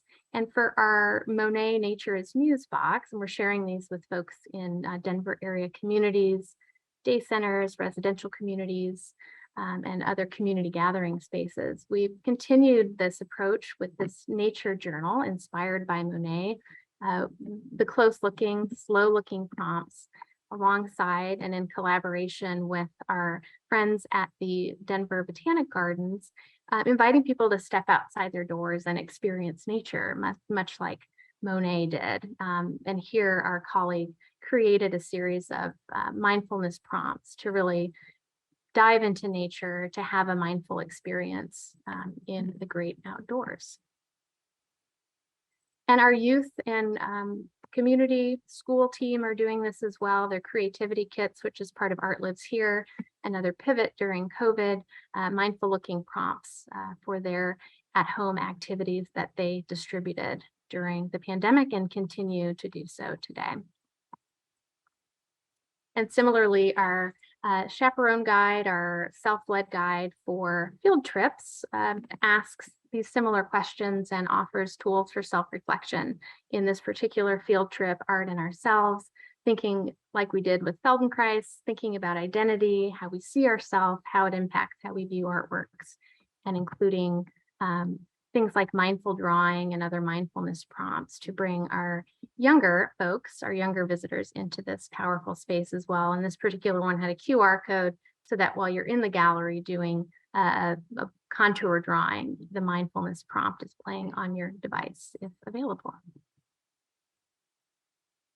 And then the image on the screen as well, I see a couple of different, sorry about that. We also have our family programs through theater are starting to encourage or have been encouraging slow looking among our youngest visitors with various characters and productions that help them to really take the time to slow down, to pause, and spend time with art. So what is happening next? I feel like we're at a point, we've gone deep into a couple of programs, but are still scratching the surface. And as I mentioned before, really at the threshold of a lot of possibility and a lot of learning. On a programmatic level, we have a newly opened and revitalized campus with our Martin building, which you can see here on this slide, and a question around how can we continue taking advantage of and creatively using our museum spaces to support mindfulness experiences. So you can see here on the screen our new sensory garden that we are excited to activate in new and hopefully powerful ways alongside installed interpretation exhibitions in the future. How can we use mindfulness to support our goals and really values around racial equity and social justice on a strategic and philosophical level, continuing to build relationships with health, well-being experts in our community, including mindfulness practitioners, and leaning into their expertise to do work around this with intentionality and in a spirit of deep curiosity and responsibility, of course. And then on an evaluative level, how do we continue to listen to participants and measure and understand their needs and impact? So there's boundless potential, and we're very excited to continue this work, learning from others and sharing our practice with others today and beyond who are embarking on this work. So check out our museum online, and if you'd like to continue the conversation or have questions, you can reach me at my email address below. So thank you very much.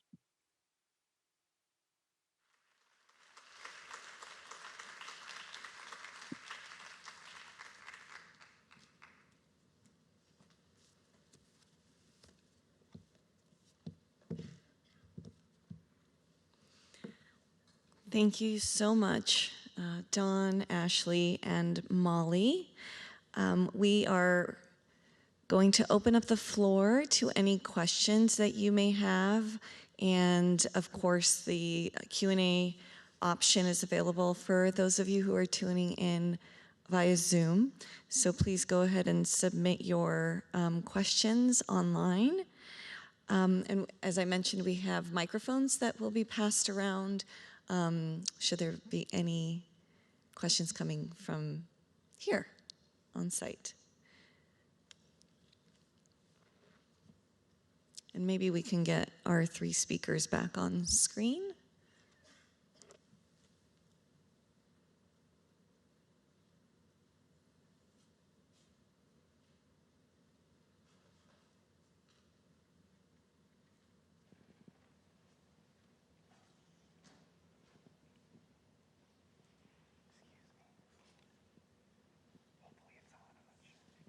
Hello.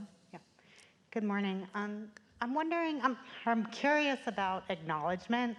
Dawn had mentioned a desire from her institution to acknowledge the origins. And why is that okay in some institutions and not others? So I'm sort of curious how you approach it, especially given how popular it is now to do land acknowledgements, and how might we think of this as a parallel?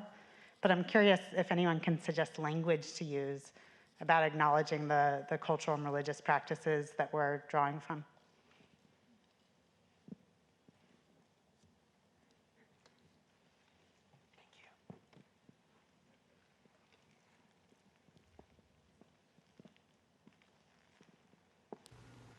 Well, I'll hop in and say that I really do think that it's important to have an open discussion about this at your institution with more than one other colleague, and that I think each institution will come to their own conclusion about what works for them. I think what's unique about Buddhism in particular is that it offers a variety of practices that are useful within and without the religious context, and does not require a type of faith or belief in something. And I think that is a differentiating factor about Buddhism that you can consider. I also think that the goals are slightly different, right? So in a religious practice, in Buddhism, the goal is spiritual enlightenment, right? Or the ending of samsara, the ending of suffering. And I think mindfulness concepts contribute towards that goal within a context of Buddhism. The goals of secular mindfulness practice may be related, but they're very different. And so I think clarifying your goals for yourself around what you're trying to achieve is important. But I do think an acknowledgement of the cultural and historical connection to Asia and the contribution of Asians and Asian Americans to the conversation in the United States is really important. So that would be my opinion and suggestion. And at the Rubin, obviously it's a very different context, but we do acknowledge particularly Vipassana and insight traditions. And we'll talk about that and say, today we're going to practice secularly in this kind of mindfulness context, and just, acknowledge but differentiate for our visitors. We have a question that came in from our online participants. Molly and Dawn both specifically talked about mindfulness in the context of social and racial justice, and our participant is wondering if our speakers could share some examples of this in their work.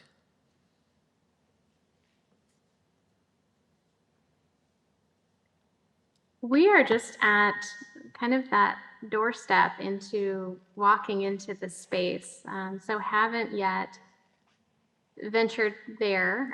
As staff people, we are engaging currently on racial equity trainings and greater understanding, and I would say are at the point where we are trying to figure out how do we knit that into the programming we're doing, and how can mindfulness be a particular tool to support really critical conversations that the museum is uniquely positioned to have in relationship to, for our global museum, some dynamic collections and artworks that can help be the anchor for those interactions between visitors and with staff. So I'm going to turn it over to Ashley, because looking at your slides, it actually looks like you've started embarking on this work. Thank you. You know, I would say similarly, we're, you know, still in the beginning stages of figuring out how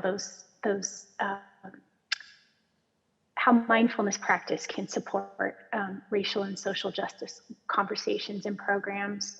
But as we embark on trainings and have programs that directly address some of these topics, you know, we talk about making space and creating space. And so while that isn't, you know, mindfulness necessarily, I think we're seeing the importance of that kind of attention, creating opportunities for some, you know, for reflection, for quiet, and how that can support the topics, difficult conversations, and again, just creating like physical space in some of our galleries that also address those topics. But I think we have a lot to learn about that. And I'll just quickly add that I gave some examples of ways in which we have done that at the Rubin, and just want to encourage folks that mindfulness can be a really helpful tool, not just to engage with concepts of social justice, racial justice, but to really center those perspectives, and to incorporate, you know, elements of relevancy and what's going on in the world around us today. I think one of the criticisms sometimes of mindfulness is a kind of tendency for spiritual bypass, right? Or just wanting to see the good and not engaging with the challenges in life. So I think the more we can connect to what's going on in the world around us and offer mindfulness as a refuge, but also as a support to engage mindfully with challenging emotions or challenging circumstances within the programmatic elements that we already have. This is a way of highlighting that conversation. And Don, I think what's so exciting about using this as a tool or a pathway is that it is something that fundamentally can be available to us all in these particular contexts that we're trying to support, cultivate. I think that's where this sense of revolution and how this can impact within the context of an art museum for me becomes super exciting and really promising. Thank you. Is there a question from the audience? Yeah. Oh, hi there. Good morning. Thank you, Dawn, Ashley, and Molly for the different examples of programs that you offered at each of your institutions. My name is Miriam, and I'm speaking from the Ontario Museum of History and Art in California. And I had a question about the educators and teachers that you work with, and just, I guess what kind of qualifies for folks who are able to provide the types of programs and I guess even just research or advice in the artworks that you select or the programs that you do. Because my question really comes from, I've had experience working with just like art therapists, but then also with like meditation instructors. And I'm interested if art therapy has been something that has either been implemented or thought of, or just kind of what those connections are with the mindfulness approach at museums. Thank you. I can jump in and say that we haven't worked with art therapists, and I think that the two instructors that we've worked with, those relationships sort of came to be organically. Part of it for us is being tethered to a campus where people are doing some of this work. And I know that it'll change over time too. But we've also made the process of selecting artworks and kind of creating the programs something collaborative. So it's been really wonderful that we've worked with two different people who have their expertise in, yoga or meditation, but are also interested in art and feel strongly about it or have a background in it. And it has allowed us to really kind of think through, okay, what's the best way to do this together? Like, what's your aim? And we really, we've kind of developed those things together. I think that's been a good part of our process. And I would say, Ashley, I see so many parallels between our museums and our approaches and practices. We have been working in a similar way, and part of the fun is fostering these new relationships, getting to know different folks in the community. Before we partnered with Kadampa, we sort of went to different meditations in museums. We met with people from different meditation centers until we found that fit and that sort of mutual interest. Like Ashley said, our meditation teachers are very interested in art. And so the process of co-selecting and crafting what these programs could look like becomes a really fun thing to do together, and sort of ultimately the best for everybody involved. We've had some meet and greets and getting to know you with art therapists, but have not yet ventured into that realm. I think as we start to get more embedded in this larger network of art and health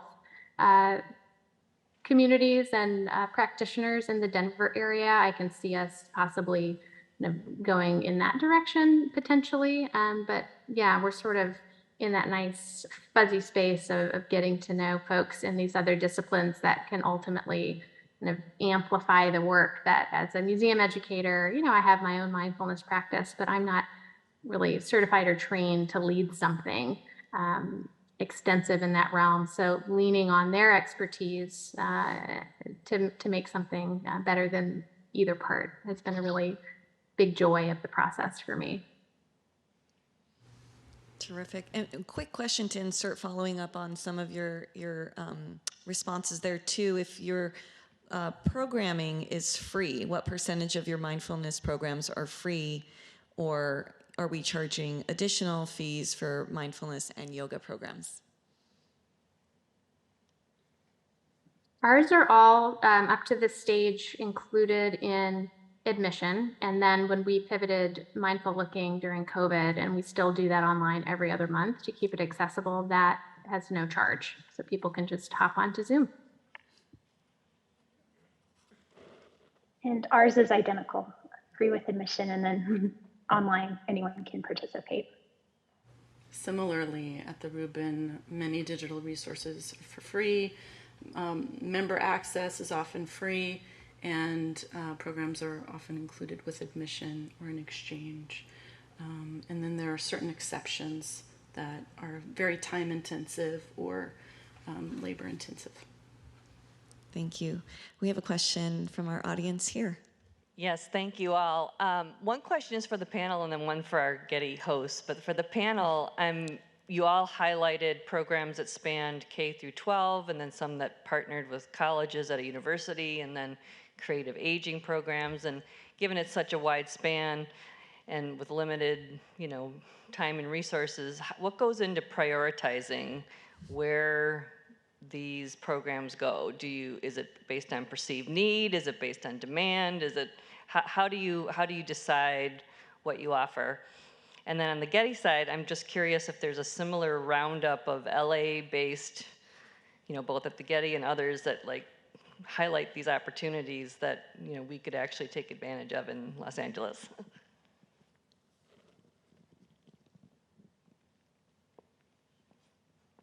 I'll let my colleagues answer first.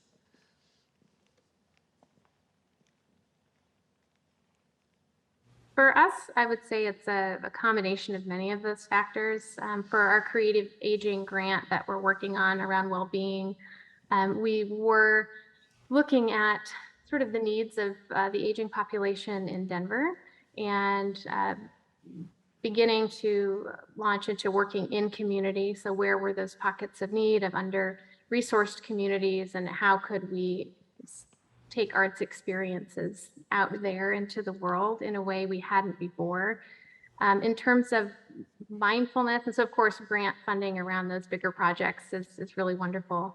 And then for that mindfulness thread, I mean, with mindful looking, I feel like some of these initiatives, you know, you might have it as this large institutional agenda, or maybe it kind of springs up from learning and engagement or whatever particular education department. So a staff member or members who are interested in these kinds of practices start to get the feelers out there and bring this type of learning experience into awareness. And so it was sort of bigger initiatives, staff practices and interests, and then it all kind of came together to develop these programs and the threads that run through many of the programs that we have across audience spectrum. I can add that I really like the approach and strategy of thinking of a sort of a life cycle and different points of access along that cycle of life, and in contrast with that, a kind of ladder of different access points. So are we providing access to an engagement and really thinking about people along all segments of their lives? And is there a sort of ladder of engagement? Can they engage casually, right, in a kind of one-off kind of experience, which can be equally important and impactful as kind of a recurring, deeply invested visitor who's very engaged and familiar with the museum space. So kind of trying to think along both of those axes.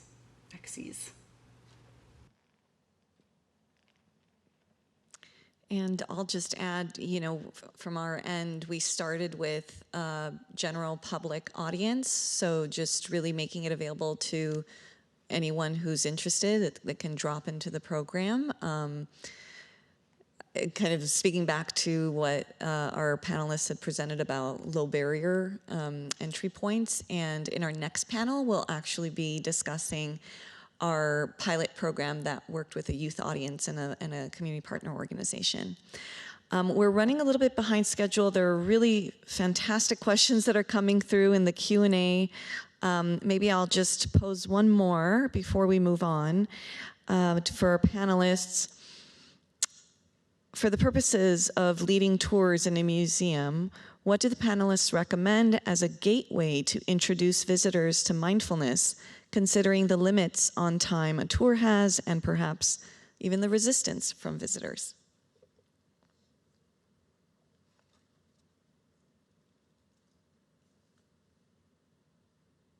Well, mindfulness can always be a point of beginning, right? You can always begin with that and introduce the concept of beginner's mind and beginning again. And I'll also add that I think being able to self-select, right, whether or not a visitor wants to participate in something like this is really key. And so I think interpretive aspects are important. So at the Rubin, my colleagues have done great work on offering a mindful looking audio tour, right, that features the voices of some of these program partners and is a kind of add-on that people can self-select towards. So those are a couple of ideas.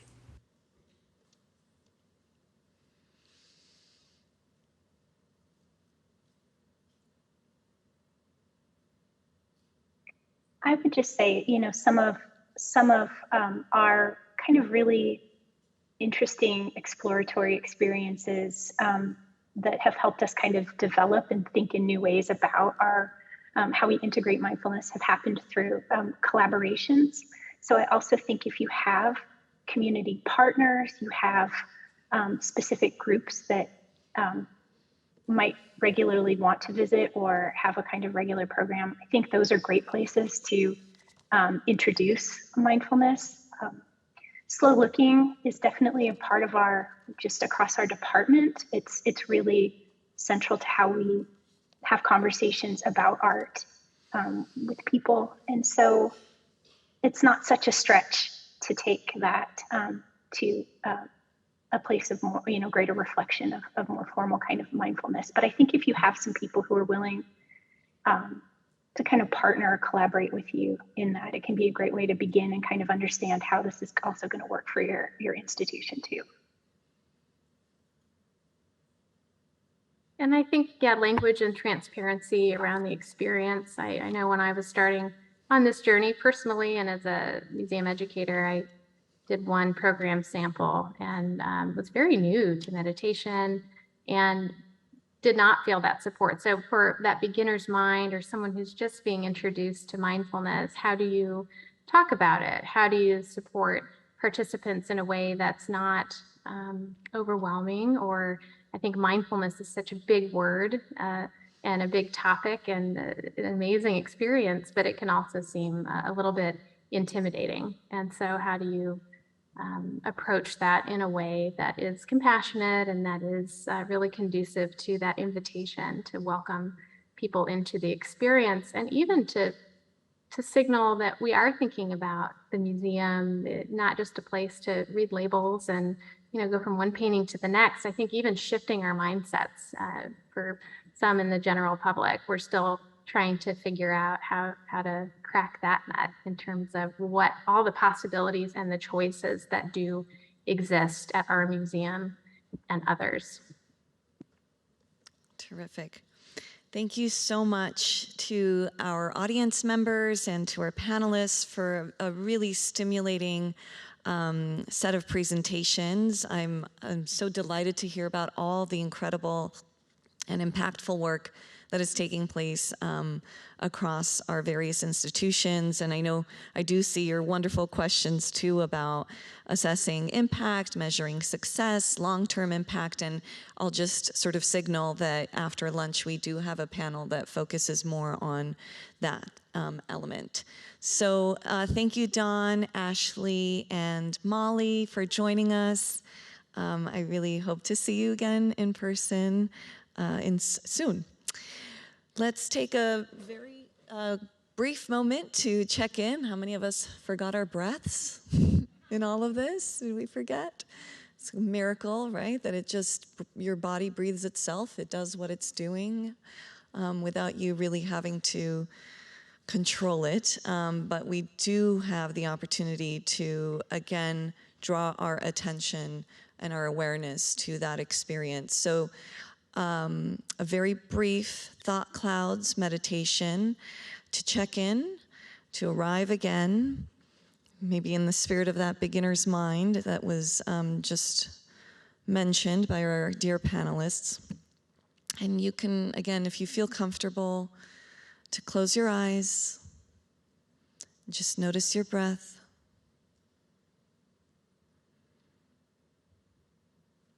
And begin to observe your thoughts. So many ideas were swirling. Maybe you're thinking about how you might apply this at your own museum or institution. Maybe you're thinking about everything that has brought you to this very moment. And just notice the thoughts that are coming up, that are popping up. The objective, of course, is not to stop the thinking, but just to receive, to observe. And if your eyes are closed, gently open your eyes. Bring your awareness to the painting before you. Notice when a thought pops up in your head. And observe your thoughts like they are clouds in the sky. Maybe you attach your thoughts to one of the clouds in this painting. Notice how the clouds move and shift, how fast or slow they drift by.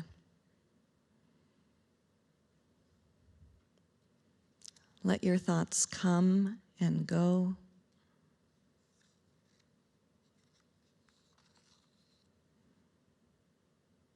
Notice them and let them float by.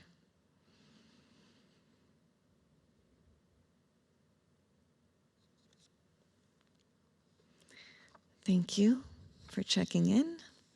I'm going to invite Keisha back on stage to introduce our second panel.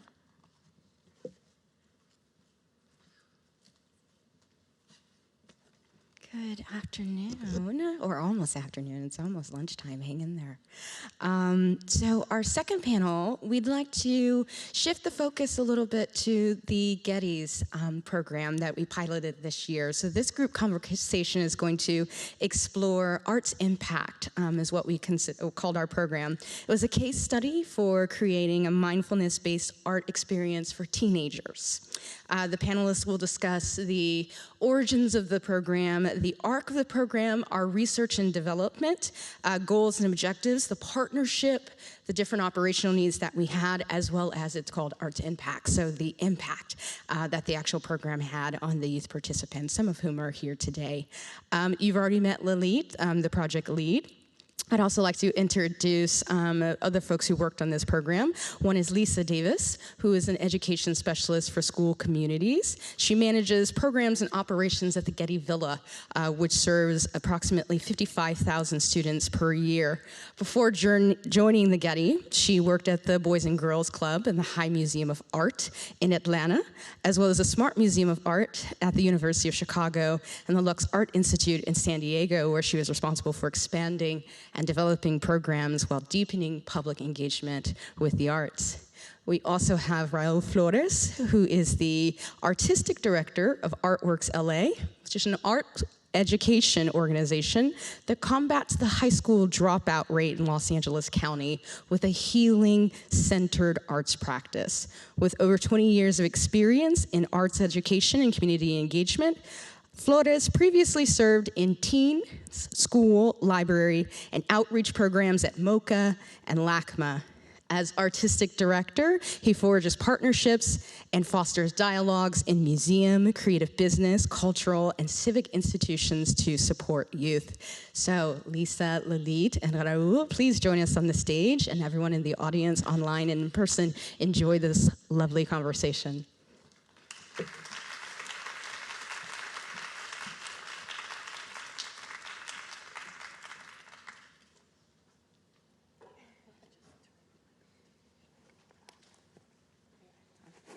Good morning. Morning. Okay, good morning. So we wanted to take some time to share with you our Art Impact program, which is a multi-visit museum education program for youth. This is going to be a much more informal conversation with me and my thought partners here. So we'll just sort of introduce the scope of the project, how we got started, what some of our goals and objectives were. We'll hear from our wonderful partner about this incredible opportunity to collaborate. And we'll even dive into some of the logistics of daily operations so that to the best of our ability, we can paint a picture of, how this actually unfolded in our museum space. So just at a glance, this is a pilot program for teens. The Art Impact program consisted of 8 sessions. The first and last sessions were virtual, and we had 6 on-site sessions. We collaborated with Artworks LA, which we'll hear a little bit more about in just a moment, who had a wonderful infrastructure in place already, of internship infrastructure that allowed us to welcome 12 interns to this Art Impact program, some of whom are joining us today, and it was so lovely to see these beautiful souls here. Just very briefly, some of our goals and learning objectives were to introduce some of the basic concepts and foundations of mindfulness, meditation through the program. We wanted our participants, our youth participants, to feel equipped and comfortable, and of course safe, to articulate the experiences that they were having during these mindful looking sessions. So really integrating, bridging the mindfulness meditation with the work of art and integrating that into articulating their experiences, which then, of course, leads into cultivating emotional skills such as empathy, and equipping them also with the tools to integrate these experiences and these skills beyond the museum program. So, how could they take this into their daily lives? How could they use this in their own art-making process? We'll hear from them also in just a little bit. How did we do this? Our general approach entailed beginning each session with a mindfulness meditation that would last about 5 to 10 minutes, and then using these mindfulness meditation exercises to bridge to the art experience. So much in the same way as we've been having these, for lack of a better term, micro-mindful moments, with the mountain and thought clouds meditations that are really invitations to explore the works of art. We would continue that or extend that mindfulness meditation exercise into the actual art experience, which I loved that Rhonda alluded to, that it's not a purely mental activity, but that we are embodied beings in the museum, that mind and body are inextricably linked, and so we find ways to invite and engage in that kind of activity-based teaching and of course, dialogical model. So here are some images from our sessions, very, very briefly, and again, we will open this up for conversation, so we can dive into the specifics a little bit more based on your questions as well. This was our first on-site session, so session 2. We explored Van Gogh's irises. Here we are starting with our mindfulness meditation. We are, really embodying the work of art, feeling the qualities of the work of art in our bodies throughout all of the sessions. And, that entails tuning into the sensations that may arise as you're imagining yourself in the painting or as one of the irises. Our second on-site session, or session 3, was with Munch's Starry Night, which is the image that we're using for the convening. So Lisa here is leading the meditation, and then we again move into some activity-based experiences, imagining entering the work of art, viewing it from different perspectives, really thinking about and really tuning in to what the work of art is asking us to do and, affording us to do. We utilized our biggest work of art, which is the Central Garden as well, to introduce mindful walking. So here's Lisa facilitating that experience.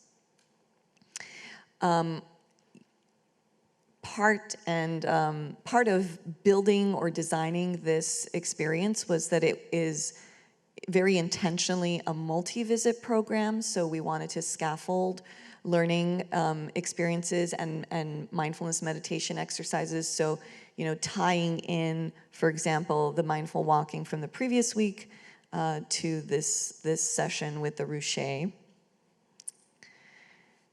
And, also moving between spaces, inside, outside, and Lisa can speak to this a little bit more as well. Here we are with a kinetic sculpture by George Rickey, where our wonderful participants are again embodying the piece and mindfully responding to the very nuanced and slow, subtle movement of the pieces as it responds to the wind. Before we move on to that, yes. Sorry, just like a memory. Please. Hit my head looking Yes. at that picture. It's just, I remember this moment since earlier equanimity was brought up, and I remember this moment with this work, and Jada had mentioned, what if we, instead of slowing down, what if we ran really fast around the work, and how might that change our experience? And I just love that you all kind of like leaned into that, and everybody was running around having, and seeing how that might be different, and just giving us that reminder that a meditation practice doesn't just happen at one speed or one volume, and that there's multiple ways of experiencing. Yeah, and it was so lovely to see how maybe it was the wind that their bodies produced or the energy that started to move the sculpture even more. So thank you for reminding me of that lovely memory. And our last session was with Mie's Man with a Hoe, in which we introduced loving kindness or meditation. So again, circling back to that idea of cultivating emotional skills. So I'm going to hand it over to Raul, who can share a little bit more about artworks with all of us today. First of all, thank you all so much for having me. Maybe we can go to just the next image for a quick intro. So Artworks LA is an arts education organization, and for 30 years, we've been serving alternative high schools. So those are continuation, county community schools, and juvenile detention centers. And we provide long-term sequential arts programming that inspires students to stay in school, to evolve as unique individuals, and to flourish as creative adults. And as you can see in these images, if you take a look at the top right, the majority of our work happens in 39 classrooms across LA County.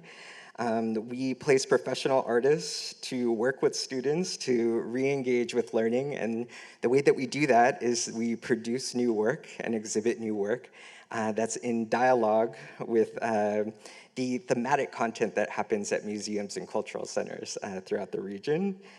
And our goal really is to amplify the voices of our youth, and I'm not here to speak for them today. They will speak for themselves through the video, but just to celebrate really, and in the bottom right image, you can see a special project and installation that our students created with artist Andrea Bowers, and it was a series of screen-printed ribbons that included quotes both by the students and then also ecofeminist leaders from around the world that were around climate justice. And then our second level of programming happens after school, and it's based on creative career pathways. And we have an incredible youth development specialist who's with us here today, Carlos Cacharna, and he has created really unique opportunities for new experiences and building skills. And in the top left, you can see Kamani at Joe Cariati's glassblowing studio, where they worked with Cedric Mitchell. Just an incredible amount of experiences. And then along that pathway, we create scholarship opportunities. So you can see Sammy in the lower left, who is also here with us today, hey, as she embarks on move-in day at Otis for the Summer of Art program. And in addition to that, we provide a lot of internship programs, and that's where we kind of focused this. And I give all of this context just to say, first of all, how amazing are our youth in Los Angeles and the incredible work that they're doing. But also to think about how we were looking not to fill a gap, but to fulfill one of our missions, which is to really think about how to have a healing-centered approach to all of our programming. And so that's really why we chose to partner on this project in particular. We wanted to have a space, a thoughtful program for meaning making that was outside of technical or explicitly career-based skills. And we were looking for partners that would cultivate agency and build strong relationships and develop meaning, aspiration. But most importantly, maybe we can go to the next slide, is we just wanted a space for our youth to breathe and to check in, kind of going back to what we were talking about earlier today. And just for context, it was the height of the Omicron surge when we were planning and then also starting this program. So in addition to a safe transition to in-person programming, a lot of what was on our mind was that schools were facing the challenge of reconnection. We were 6 months in to the return to schools, and our programming was still primarily online. And honestly, we were truly resilient in addition to the multiple complex issues that were exacerbated by the pandemic. There were significant life events that were happening for our youth too. And I am incredibly proud, but never surprised by the fact that they always showed up. And when we did check in, especially with students who we knew had just experienced something big in life, it was always incredible to hear them say that, no, this is actually what I needed. I don't want to be at any other place than right here, right now, in this moment. And so I think that just really kind of speaks to the impact of the programming. And I'll just say, maybe in terms of impact, I'll just say that it built a sense of community that we definitely hadn't seen until pre-pandemic levels, but I would even say maybe even more so than our interns had even before the pandemic occurred. And it was just a really different level of connection and togetherness. And just a little while ago, we all kind of regathered at Grand Central Market, and we were talking with the interns, and this program was regularly cited as like a favorite that they had out of all of their experiences, throughout the year. And I just think, it says a lot that, our recent graduates, Gwen and Ruby and Naven, are here today and came down. So I just think that connection was really, really, really strong. And when I think about the slow connection, so the connection of slowing down and connecting to artworks, we gave the students cameras to document the experience.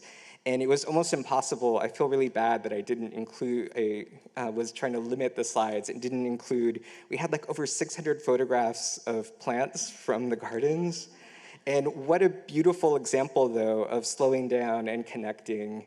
And then the other thing that I was really struck by was how many images we had of works of art. So not the students interacting with each other at all or in context, but just the work. And you could see the relationship that was building with the work and this almost desire to kind of take that home with you, and it was really pretty incredible. And maybe lastly, I'll just say that, the connection to the museum in general was immense. And, some students applied to be gallery guides. And I just want to kind of point out that when we talk about truly fostering a sense of ownership and belonging in museums, that it also comes with who are the people that are welcoming you and grounding you in the experience. And so I just wanted to include this photo of Lilit literally grounding the students on the first in-person session and showing where on the campus we were, where we had just explored, where we will explore,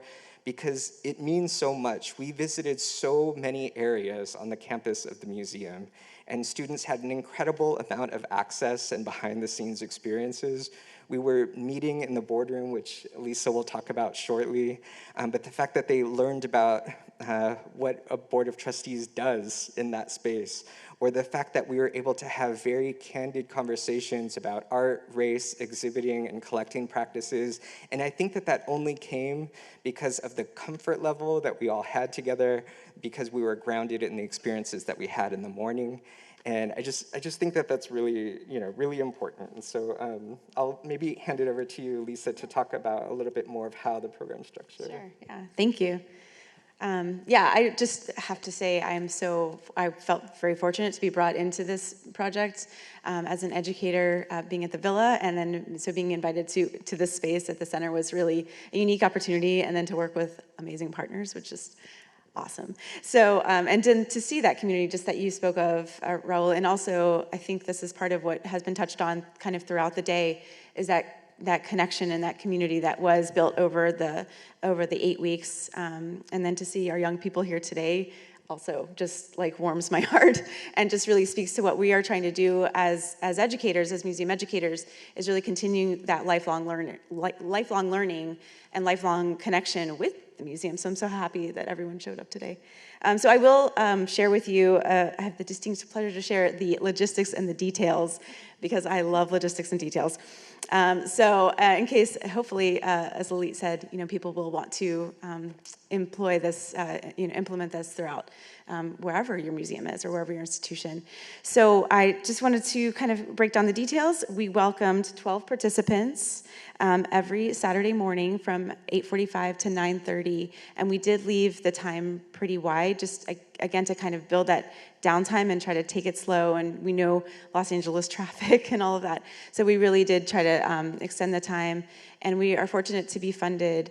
Our transportation was funded, and also lunch, and so we were able to provide morning food and snacks and things like that to our participants as they joined us. We arranged through a rideshare program called Hop, Skip, Drive, which is a rideshare program for under 18. And so we were able to support the transportation both to the Getty and then from the Getty for all of our program participants, which I think was really important in this. We use the kind of casual arrival time to, again, build community, to have kind of casual conversations. How is everybody? How was everyone's week? We use it as a time to check in, to find out if, Lilit often would give us a prompt at the end of one session. So did everyone, follow that prompt through the day, through the week? How did they feel? Did they connect? Did they do a mindful connection sometime during the week? So we use that kind of time to really just check in and gather the group together. We typically made it to the galleries by 9:45, so that is 15 minutes before the public is allowed into the galleries. So Lilit finagled that 15-minute time. She coordinated very carefully with our security team to get that time and space so we could really come in, have our time, have our space, and really, again, sort of feel that ownership of the space. So that's when we began our meditation. We would do about a 2 to 4 minute guided meditation, which that sort of built over the 6 periods of time with each session. I think we started with 2 and then moved to 3 and 4 as we went. And those then became the bridges to the mindfulness activity, which changed through the week. Through the weeks we would have, as Lilit mentioned, we had different activities throughout the weeks, and they would vary between really an internal focus and then an external focus and then an internal focus. So it really was like kind of this flow as each week went on, and I really felt that flow, and I don't know if you all felt it too, but it was like kind of one week was, just really geared towards an internal focus, and then the next week was some kind of movement or action or activity.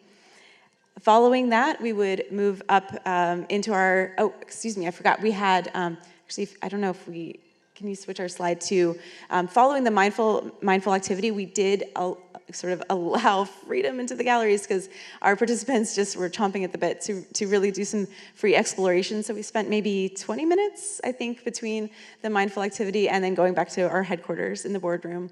And so we would really find that the students were finding each other, finding the artworks that resonated with them, calling each other together, sharing those artworks together. And so that was a really beautiful experience to watch happen. And that was just free exploration, and we tried to instill a lot of that time that downtime.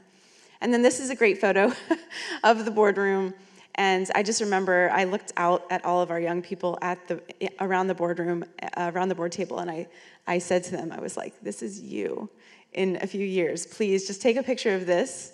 We want this to be the board in a few years. So I felt that kind of space was great for our reflection time, and we would sit for about 20 minutes or so and share back what we felt for the day, how everything went for us individually, and to see that conversation build and each person's comments built on the next. And the excitement was just really palpable. You can tell that they all wanted to engage and everybody wanted to share. And that was kind of where we ended our day. So it was, we did have lunch in between the gallery experience and this experience, so there was time for them to process as well. And we ended the day around 12:30.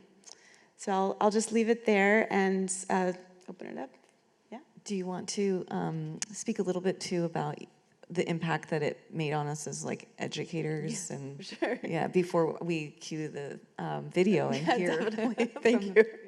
I mean, just for myself, I typically work with our K-12 audience, so I manage our program and operations over at the Villa, and it's largely administrative, so really to have this direct impact with our young people, to see that this happening, I felt enfolded into the program. I felt a part of the program, and I don't know, for me, it felt like that was the building, that was where the trust came in, as I felt a part of the program, and I think our program participants, it was such a warm feeling, and then I am also taking that mindfulness experience, and I am doing, I can't remember who it was, I think it was Ashley that mentioned the K-12, and bringing those mindful experiences to the K-12 program. I am trying to think about how we could translate that to our K-12. How do we bring that to our tours, just those brief little moments, and really thinking about the impact on myself as an educator and my audience.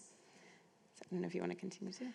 That's fantastic. Did you want to add anything before we show the video? Sure. I'll just say, I think we didn't mention maybe a few questions or assumptions we had while planning that definitely made me think as an educator. One, which is, One, I just learned, I already know that our youth are always going to rise to the occasion, but there was some specific questions we had. Like one, teenagers on a Saturday morning, like, is this really going to happen?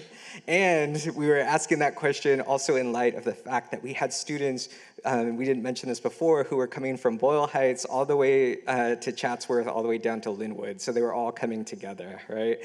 And transportation times for that to make it to the Getty meant some rides were as early as like 7 a.m., right? So we had that question. They were always far more fresh looking than I was every single Saturday. And they always, like I said, always rise to the occasion. A second thing that we had too was just, would there be preconceived notions or maybe even stigma around mindfulness before we started? And that, I feel like what was interesting was I felt like you all really addressed that through the online intro session first. Before we even came together in person and had an experience together, you were able to kind of connect, prepare, and ground even before we started the program. And again, it just was always reminding us to always challenge our assumptions and questions. Thank you. So let's hear from the youth participants themselves. We have a very short video that our colleagues in interpretive content kindly prepared for us. Art Impact is a multi-visit museum education program for youth utilizing mindfulness-based approaches to explore works of art at the Getty Museum. Our intention is to open youth up to new possibilities of viewing art through mindfulness-based practice. I'd say mindfulness is really just an understanding. It's more so you just taking time and just understanding yourself. You might be mindful of how you're feeling that day. Just to kind of be in the moment. Meditation kind of helped me, focus on my breathing and feel awe everywhere.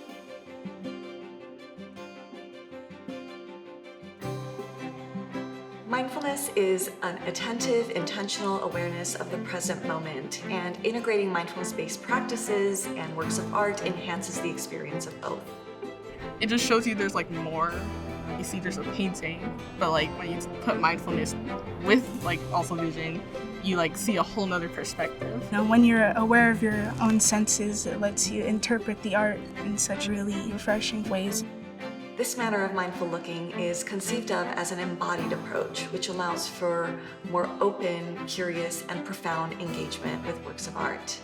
The sessions engender contemplative experiences that offer deep and meaningful connections to works of art through sensing, feeling, and moving.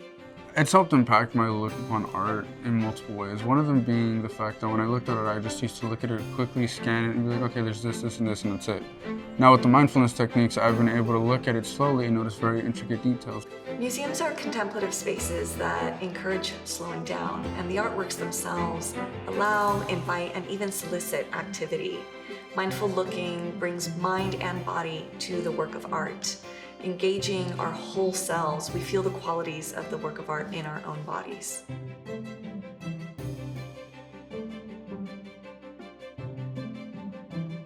I step out of my comfort zone a lot more now.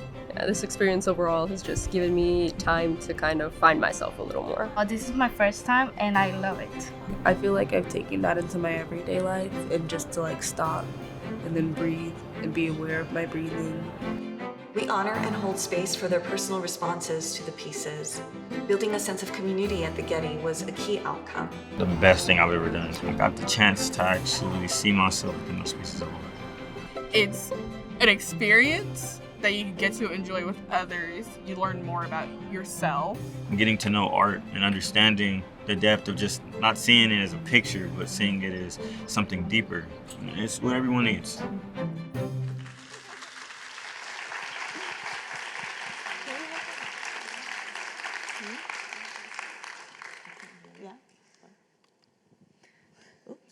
Okay, so thank you. We have some time now to open the floor up for questions. Again, I'm monitoring the questions that are coming in through the Q&A. There is one question already. Is the hope that more will be involved in the future? And, our program certainly was so successful that it is our sincere hope that we can offer something like this again in the future. I think just hearing from the youth alone is such inspiration. Yeah.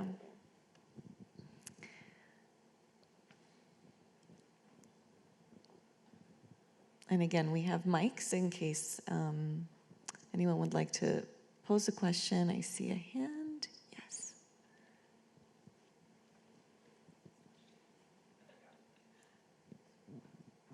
Hi, good morning. Hi, Lilit. Hi. So I do, the big question here, I'm a school docent, and my big question here is how can we incorporate what we're seeing today into our K-12 groups starting September when we're coming back. I know there's already been stuff going on online and a little bit, but I'm coming back in September and be really interested to see how I can incorporate this. Yeah, sure. Thank you for your question, and I'm so excited to hear that you're excited to incorporate this into the K-12, into the tour program.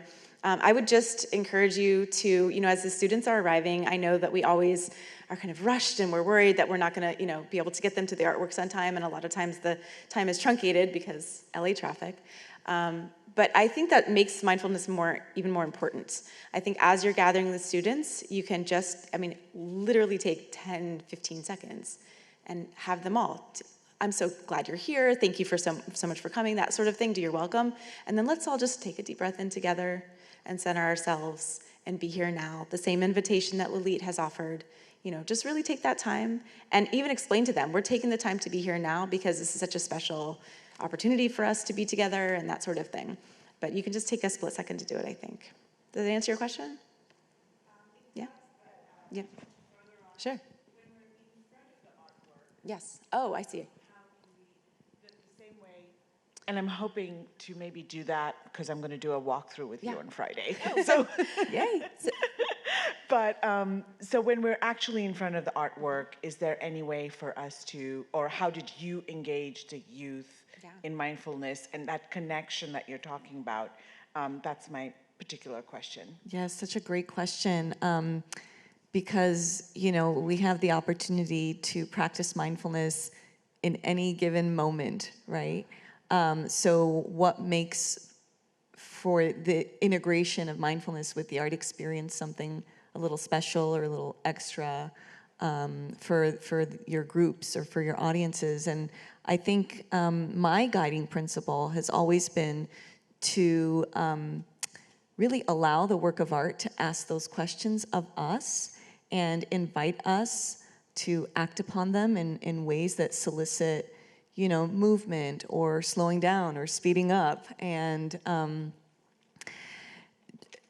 making sure that the activities that you're facilitating or the mindfulness practices that you're facilitating grow uniquely out of the object itself. So how can it be, tied back to the subject of the piece, or the piece itself, maybe there's physical qualities of the work of art that we are responding to in some way, in mindful ways. So, of course, I think the beauty of this is that everyone has their own approach. As you bring works of art to our audiences from, young and younger, and it is really an invitation. So yeah, I'm excited to explore that more with you. Can I just interject with one other thing? And just in case, for me, what Lilit was just saying is, we do have limited time with the students, but I think it's okay to take even one of we have 3 stops throughout the hour, take one of the stops and just do one of these practices. Mm-hmm. It's okay to take that time. We have a question that came in online about how the participants are chosen. We talked a little bit about our partnership with Artworks, and I'm wondering, Raul, if maybe you want to talk more about your advanced programs. Yeah, so again, they come from our network of 1,000 students across LA County, and it is an application process where students just articulate what they hope to get out of the program, express an interest. not necessarily that they want to follow a creative career path towards being an artist, but that they are interested in what the transferable skills of the arts can provide us in all aspects of our lives. So it's a pretty big application process since we have so many students. And again, we have an incredible youth development specialist and team who connect with students and lead them through all of this programming. We have a question, yes. Hello, I'll just do that for now. Thank you for this talk. I have a more specific question. Could you describe your most successful activity? I think it kind of is similar to the other question, but just maybe one that stood out to you out of the 8 weeks that you could share with us. Do you have a favorite? I'll talk about what if. I mean, the loving kindness, I think, was great. Okay, you want to. It's hard to pick. That's why I'm asking for some ideas here. So Lisa was referencing the last session, the loving kindness meditation that we experienced with the MIE there. So this is an image of someone laboring in the field, and the image itself, I think, solicits a sort of empathetic response. Perhaps, maybe not to all, certainly not in the 19th century, based on who was viewing it. But we went through the loving kindness meditation, extending, positive thoughts for happiness and ease, and first to ourselves, and then to, someone that we would like to call to mind. And then the activity was to extend that to the painting itself. I would say of all of the mindfulness sessions that I facilitated, this was by far the most experimental one. So, in all honesty, I'm still thinking through what it means to do that with an inanimate object, if you will. Because we are focusing on the figure that's represented, right, that it essentially is painted. And in this case, it's not necessarily like a portrait, so it's not someone specifically who existed in the past. But yeah, I'm wondering too, Lisa, why this was your favorite. I think, well, I just want to compliment the way that Lilit had actually built the curriculum was very specific. And I mentioned that flow kind of internal, and there was like an individual, it was a personal experience first, and then it became more of a group experience. The Ruche, we had an amazing experience with the Ruche. All of the program participants were all in, and they were so excited and sharing. But the loving kindness, there was something about that was the culmination. That was the true application, understanding that this is not just for us, right? It is kind of it is a broader sharing. And I think when I think about mindfulness, it's that kind of compassion, and that's what, as an educator, like that's what I want to bring to the world. And so that's what I feel like it extended that. And then I think our participants shared that too. I don't know if that makes sense. Yeah. Okay. Oh, there's one more question, and then we'll transition to lunch.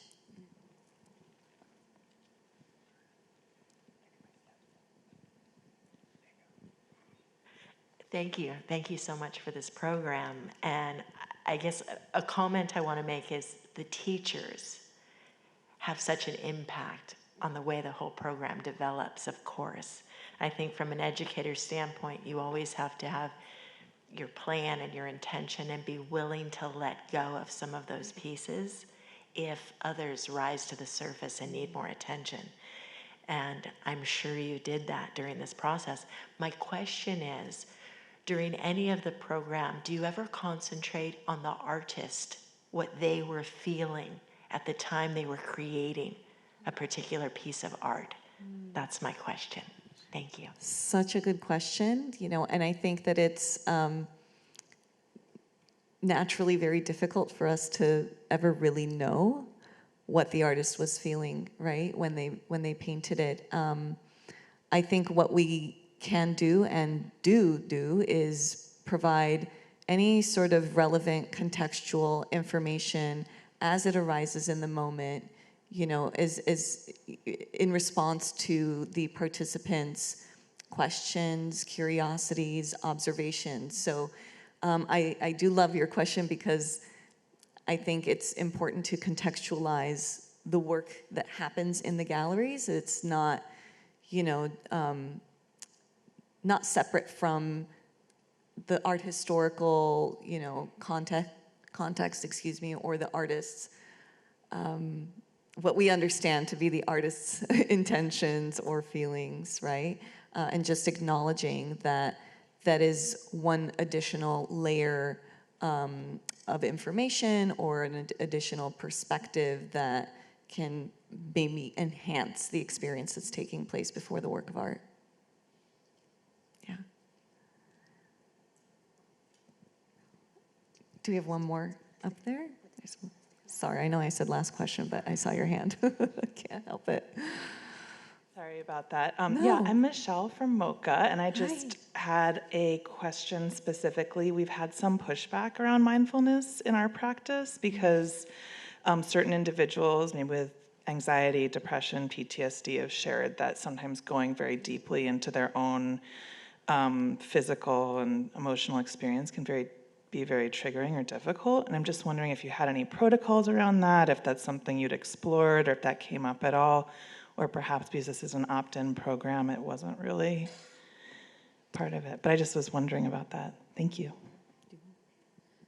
Well, just one thing that, I mean, we did discuss that specifically in terms of how we would sort of interact with our audience. Not Lilit and I did before we knew our audience. And just one kind of accommodation that we made that just first off was, you know, we asked to close our eyes, but, you know, that can be shocking to some people and uncomfortable. So that's a very simple sort of tweak. So we said to them, if you don't feel comfortable, you can lower your gaze, just as we did today. And so kind of making those adjustments, I think, as along the way was really helpful, and just as we were thinking through. But I'll let you all speak to in terms of the specific audience. I think also this is where the importance of a partnership comes in. You know, we had so much support from our artworks team to help in case anything should arise. It didn't in this particular program as far as I can remember, but it has happened in other experiences that we've facilitated, whether it was I think maybe even during docent training, if I'm not mistaken. So, you know, I think that it's a really vulnerable place to be, right? And we have to just hold space for what can arise and do our best to be prepared to support that in any which way we can. And certainly more sort of training could help with maybe that pushback. Yeah. Okay, yes. I will say that there were many videos that happened, and even the students interviewing themselves, and I was kind of reviewing those last night, and it was really interesting to hear one student who used the phrase, again, not to speak for them, but they used the phrase struggles with anger, and just thinking back to Rhonda's initial conversation about us being able to manage emotions, and he said that at first it was difficult for him to kind of quiet his mind and be in a space like that, but that at the end he did feel that it gave him tools that he then took into his school day in particular, when certain events that would happen with folks around him would occur. And then I would just say, yes, absolutely, you know, support staff that know our youth really closely is important. Carlos is incredible, and I feel that at one time we had like 8 support staff for 12 participants. So I just kind of feel like as much as we could to make sure that folks who had relationships with each other. And lastly, I'll just say, when I mentioned earlier about orienting you to the space, there was always just mention of, I think that our youth knew where to go if they did need space. And I also felt that they had a comfort level, and what you can't see in static images is that there were sometimes folks got up on their own and moved to another, moved to another space of the gallery. And so I feel like there was a sense of taking care that started from the beginning for sure. And hi, Michelle, good to see you. And can I just do want to say one other thing about this, and I can't recall who mentioned it from the panelists before, but just in terms of like art therapists, bringing on art therapists, I do feel that this is probably, a lot of us mentioned the program starting in 2015, 2013, very recently, and it's a burgeoning field. So I think as we start to think about this, there are people who do this for a living and the art therapy piece of it. So bringing those partners in, I think as we start to develop what we're doing as a field, I think would be really important. Thank you so much to everyone here. I am really honored again to have offered this program and to have connected with our youth in these deeply meaningful ways. So we'll hear more about the impact that this had, from an evaluative standpoint after lunch. I know we're over time, so I'm going to actually save the grounding tree meditation for after lunch. Just to share, too, that we have our lunch break now. We'll have an optional mindful looking experience with the giant 23-foot painting that's hanging in the auditorium lobby by Ruche. Capacity is an issue, so we can accommodate the first 30 people on a first-come, first-served basis. And for everyone else, we'll be streaming that live. You can, if you're here on site, you can view that from the auditorium. If you're online, it will also be streaming live on Zoom. So you can just leave your Zoom on and we'll check back in with you. And then reconvene at 1 o'clock for our grounding tree meditation and our third panel. Thank you, everyone. Please join us outside for lunch.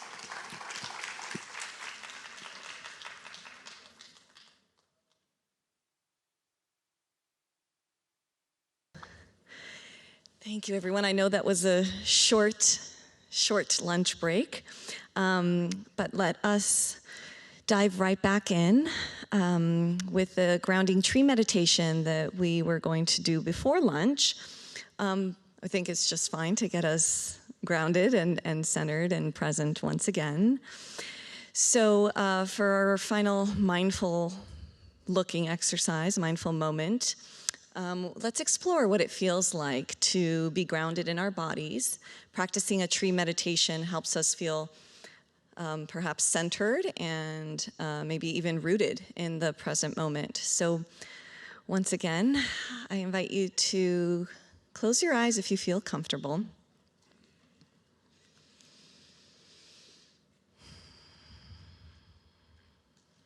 Remember to breathe.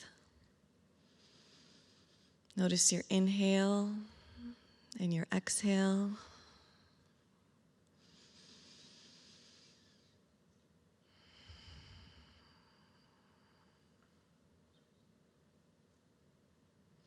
Notice the gift of this moment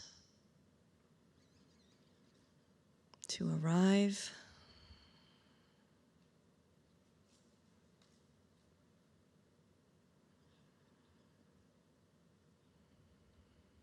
And begin to feel into the surface on which you're seated or standing.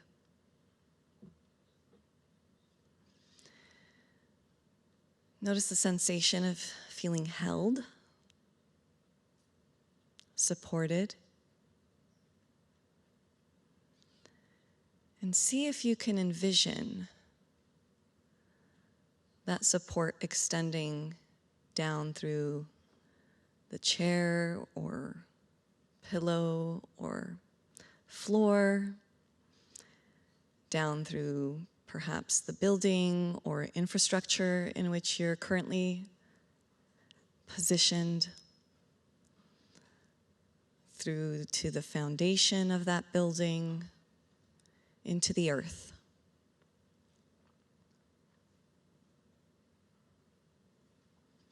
Lean into that gravity.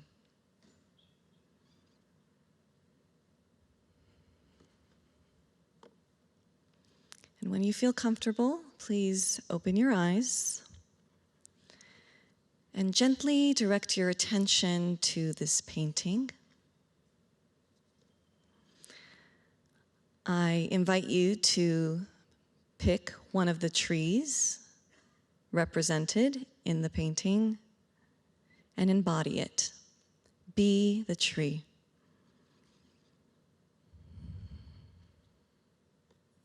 Begin by sensing the support you have from the ground. Feel into the ground beneath you. Find your roots. Envision those solid roots reaching down into the earth. And now moving back up, envision your torso like the trunk of the tree. Imagine your arms like the branches, fingers like the leaves.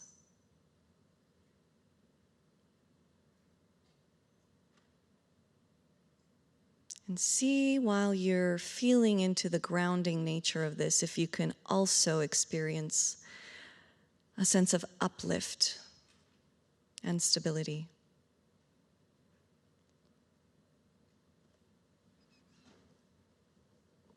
Take a deep breath in and let it go. Thank you.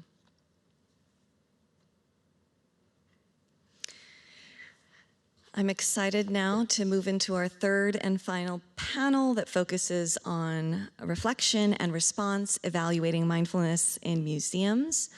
We have two speakers this afternoon.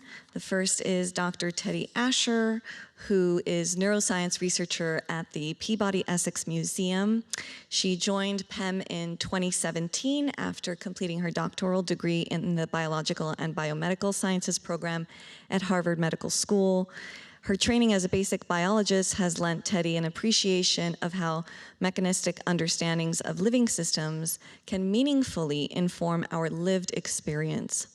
Her current work explores ways to couple understandings of the human nervous system with caring curiosity to connect across differences and build new understandings of individuals, communities, and human experience more generally.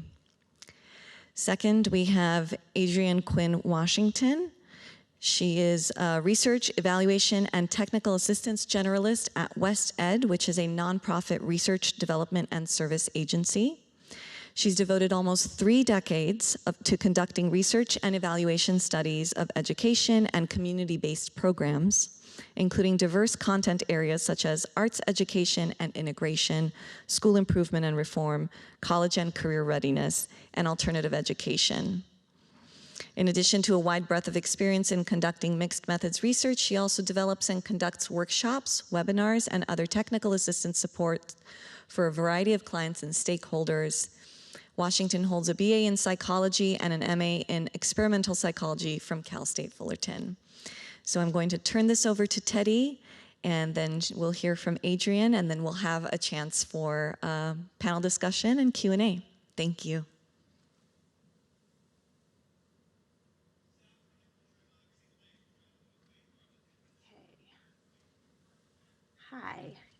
Hi. All right. It looks like my title slide is up. Yes? Everything is good there? Okay. Hi. It's really a pleasure to be here today. I can't tell you how much I've enjoyed hearing the speakers from this morning. And I really feel honored to be here, which I am because a couple of years ago, Lilit and Lisa invited me to think with them about various ways of evaluating or studying the impact of their program that we heard about earlier. And unfortunately, due to the pandemic and other issues, I wasn't able to carry on with that work, but it's been amazing to kind of pick up that line of thinking again. And so today I'll really be kind of exploring with you and reflecting on how bringing the lens of neuroscience or an understanding of the human nervous system can help us to evaluate or really try to understand what kinds of mindfulness experiences and facets of mindfulness practices impact which audiences, in what ways, in what contexts, with the goal of course, meaningfully engaging a wide range of audiences in an adaptive manner. And so to do this, I'll draw on my understanding of the human nervous system from my training as a biologist, as well as my work over the last 5 years in the Neuroscience Initiative at the Peabody Essex Museum. And so as we've already heard today from a number of different perspectives, there's quite a robust and ever-growing literature studying the effects and mechanisms of mindfulness, which, as we've also heard, has been defined by Jon Kabat-Zinn as awareness that arises through paying attention on purpose in the present moment, non-judgmentally. And then, as we've also heard, that also incorporating that element of compassion. And the health benefits that have been documented occur at a physical level, mental level, psychological level, relational level. It's really quite a holistic effect. And so the body of research investigating the underlying mechanisms of these effects is really revealing a beautiful interconnection among networks and circuits in the body that are involved in regulating and mediating a broad range of functions, including cognition, emotion, and behavior. And there are some models that posit that mindfulness, the benefits of mindfulness are mediated by enhanced self-regulation, which has been defined as the ability to adaptively regulate one's attention, emotions, cognition, and behavior to respond effectively to internal as well as environmental demands. And so there are, various elements that have been described as involved in this process of self-regulation, including attention control, body awareness, emotion regulation, and perspective on the self. And so I've, really kind of been trying to dig into the research that talks about how, and that studies how the neural circuitry associated with those functions kind of operates in the context of mindfulness and the associated benefits. And so I think, just to underscore an important consideration for this talk and what we'll think about in the next few minutes, is that each of these systems has elements in the brain and the body that are relevant for, or that can be relevant to how we think about creating and evaluating. I don't like that term, but I understand its utility here. Evaluating sort of the impact or the experience of mindfulness programs in museums. And so just a quick overview. I'm just first going to give you a little bit of background on the Neuroscience Initiative at PEM and an example of some of the work that we've done, and then try to map that theoretically, at least, onto how those approaches and understandings could be useful in studying the experiences that audiences have in many of the mindfulness programs that you've described today.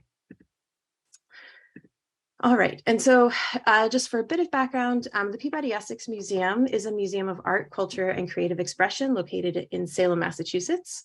I'm not far from there right now. I wish I could be there with you in person today.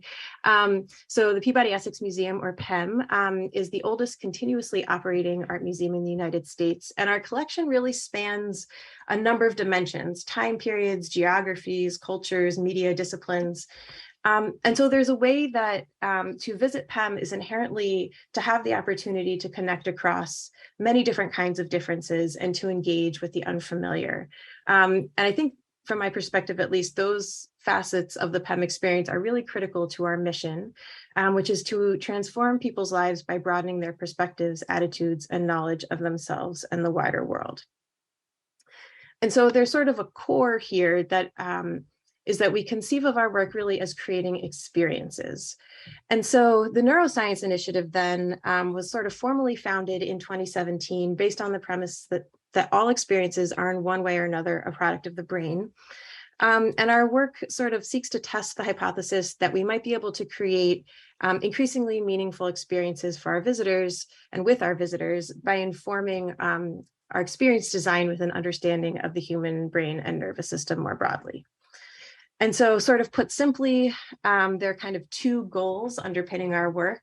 The first, goal number one up here, is, as I've said, to apply the lens of neuroscience to our process of designing and studying museum experiences. And it's also our hope that through these efforts, we'll be able to learn some things about ourselves, one another, and the world around us. And so hopefully this process will create kind of an iterative cycle of learning and action that we can ground in and manifest curiosity and care. So I just want to take a brief minute to define what I mean by neuroscience. I think it can be used appropriately in many different ways. But the way that I'll be using it is to refer to the study of the brain and nervous system throughout the body across a range of scales. So neuroscience can study processes operational at the level of genes, at the level of the cells in the nervous system, the neurons, the way that the neurons communicate with one another in circuits, networks among different brain regions and out into the body, and then the way that the body kind of integrates and responds to the signals that it gets from the brain. And so I think that the most productive lines of inquiry integrate across these different scales as much as possible.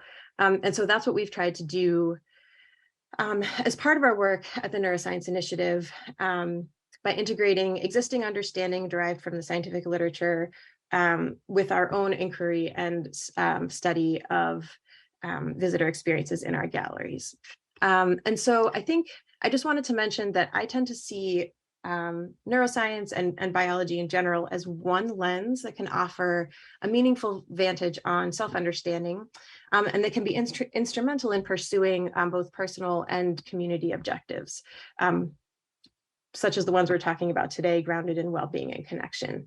And so I just recently encountered this quote in the book, The Body Keeps the Score, which is written by the psychiatrist Bessel van der Kolk. And he just kind of comments that throughout his medical training, it was clear to him that the key to healing was understanding how the human organism works. And I think it just really resonated with how I've kind of thought about neuroscience and biology throughout my training. And I think feels resonant also with what we've been talking about with mindfulness as a kind of an avenue to self-understanding.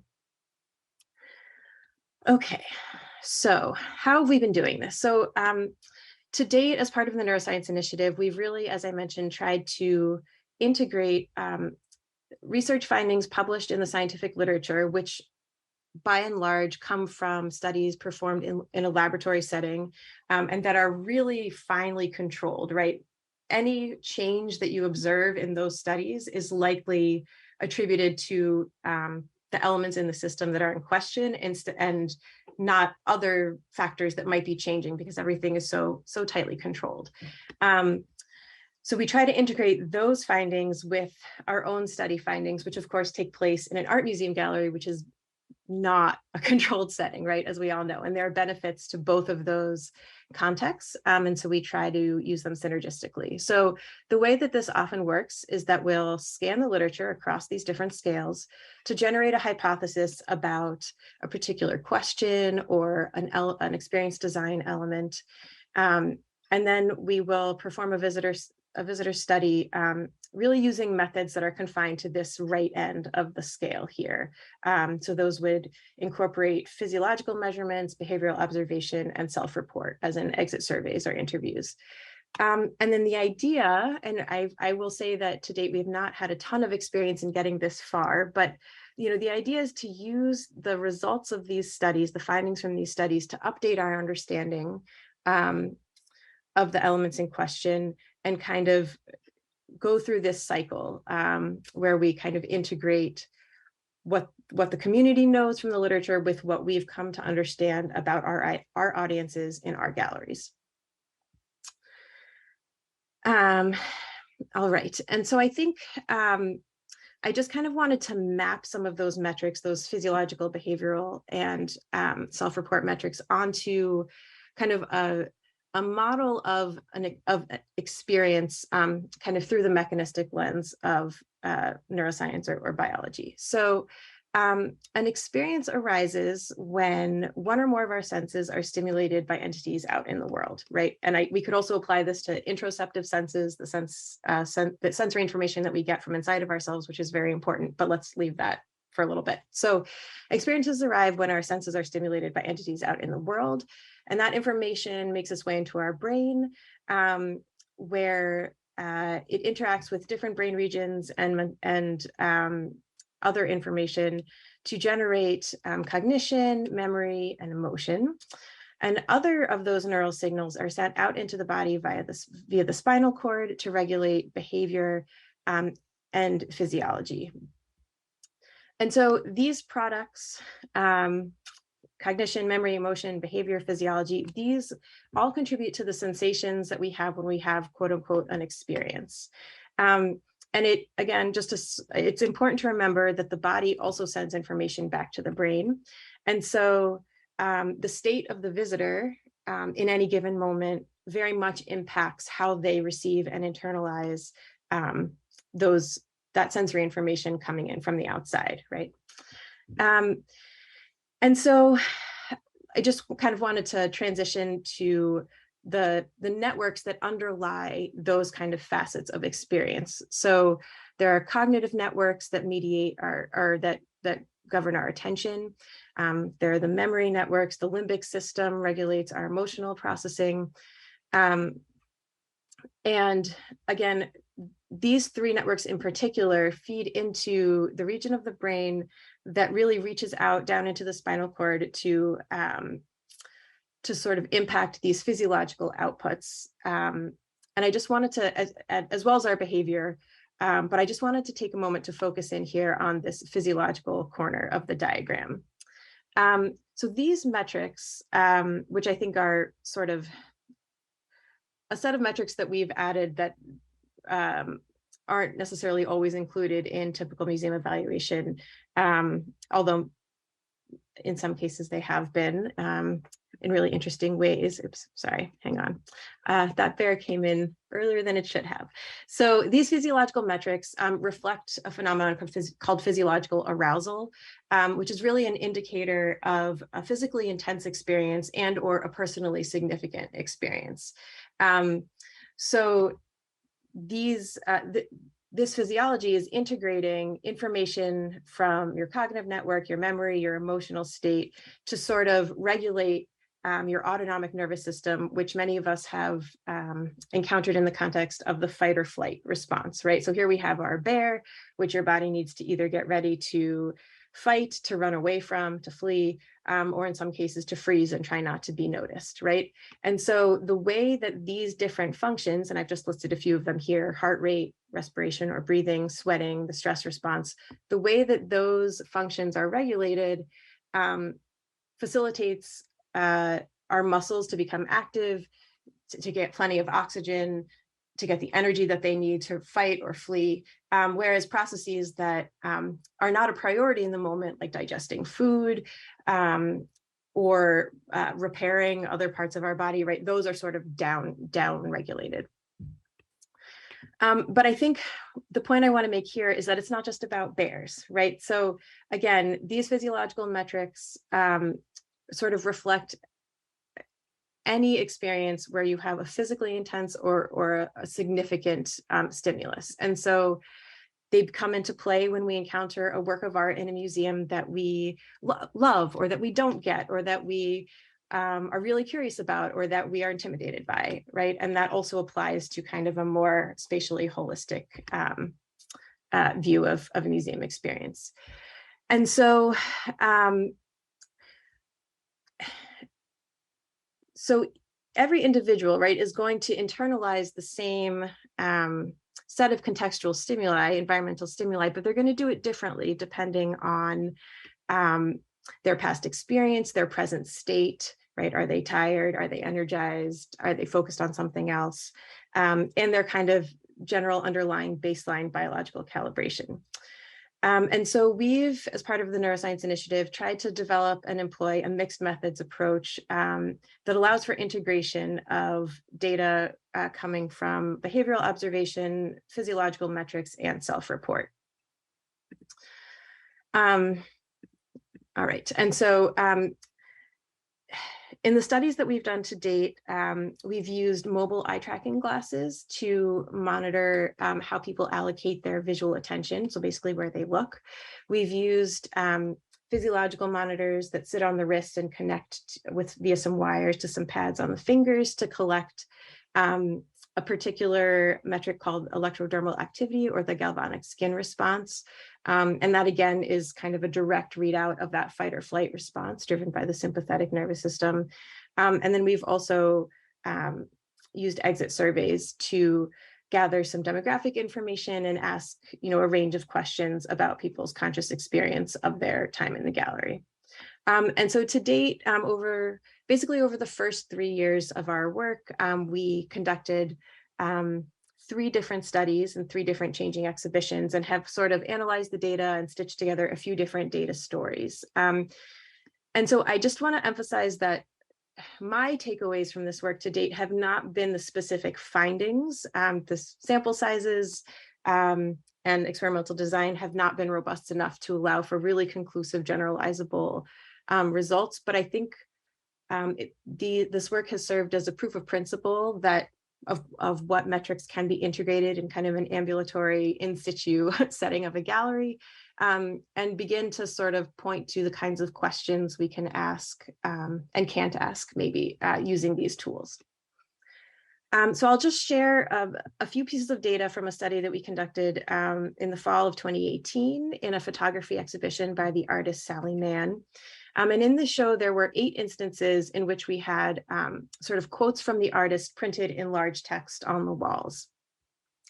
And this sort of interpretive device of using artist quotes is something that we've done in the past and continue to do, but we really didn't have much data on how visitors engaged with it and what effect it might be having on their experience.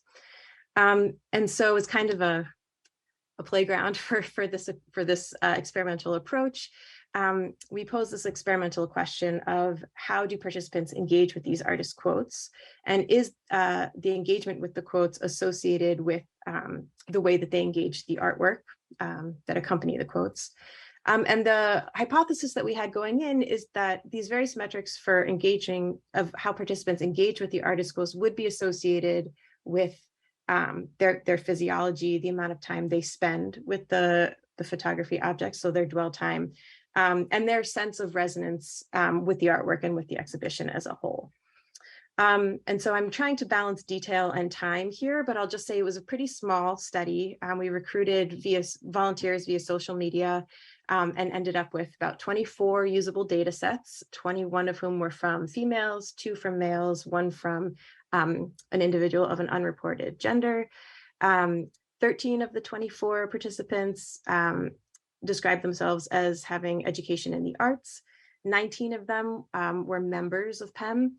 2 of them were first-time visitors to the museum, and there was at least 1 participant in every decade of age spanning 18 to 75.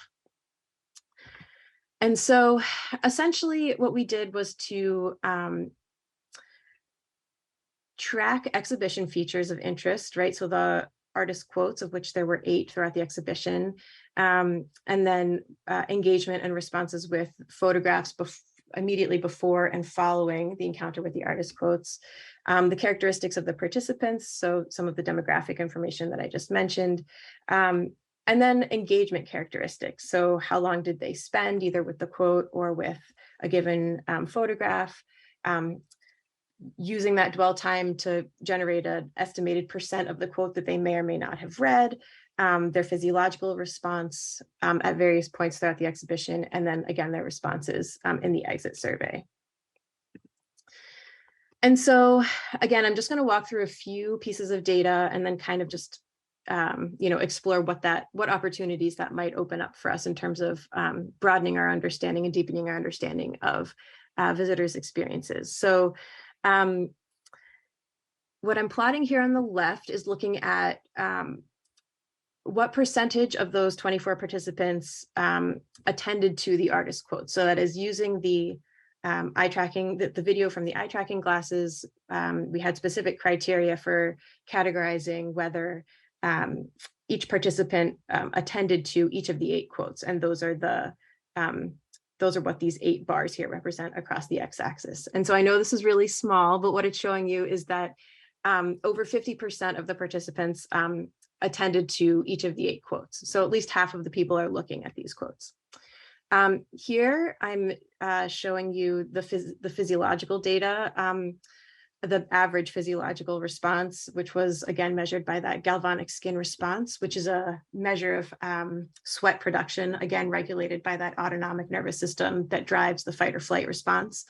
At each of those instances of the 8 quotes. Oops, I'm sorry, let me go back. And so the takeaway here is that there was variability, right? On average, these bars are showing that at some quotes, there was a higher average, some a lower average, and then these error bars here are showing that from individual to individual, at each of those 8 quotes, there was a wide range of responses. And we'll come back to what that may or may not be able to tell us in a moment. And then based on the exit survey, there was one question where we asked the participants, did you respond in some way to the artist quotes? And, please describe any way that might have been the case. And so here what I'm plotting on the y-axis is the percent of participants that reported responding to the quotes, based on whether they said they did not respond, they sometimes responded, or they did respond on the x-axis. So basically, just the takeaway, the overview takeaway, right, is that people looked at the quotes, they had variable physiological responses during the time that they looked at the quotes, and half the people said they responded to the quotes, and the other half said that they did not, or they sometimes responded to the quotes.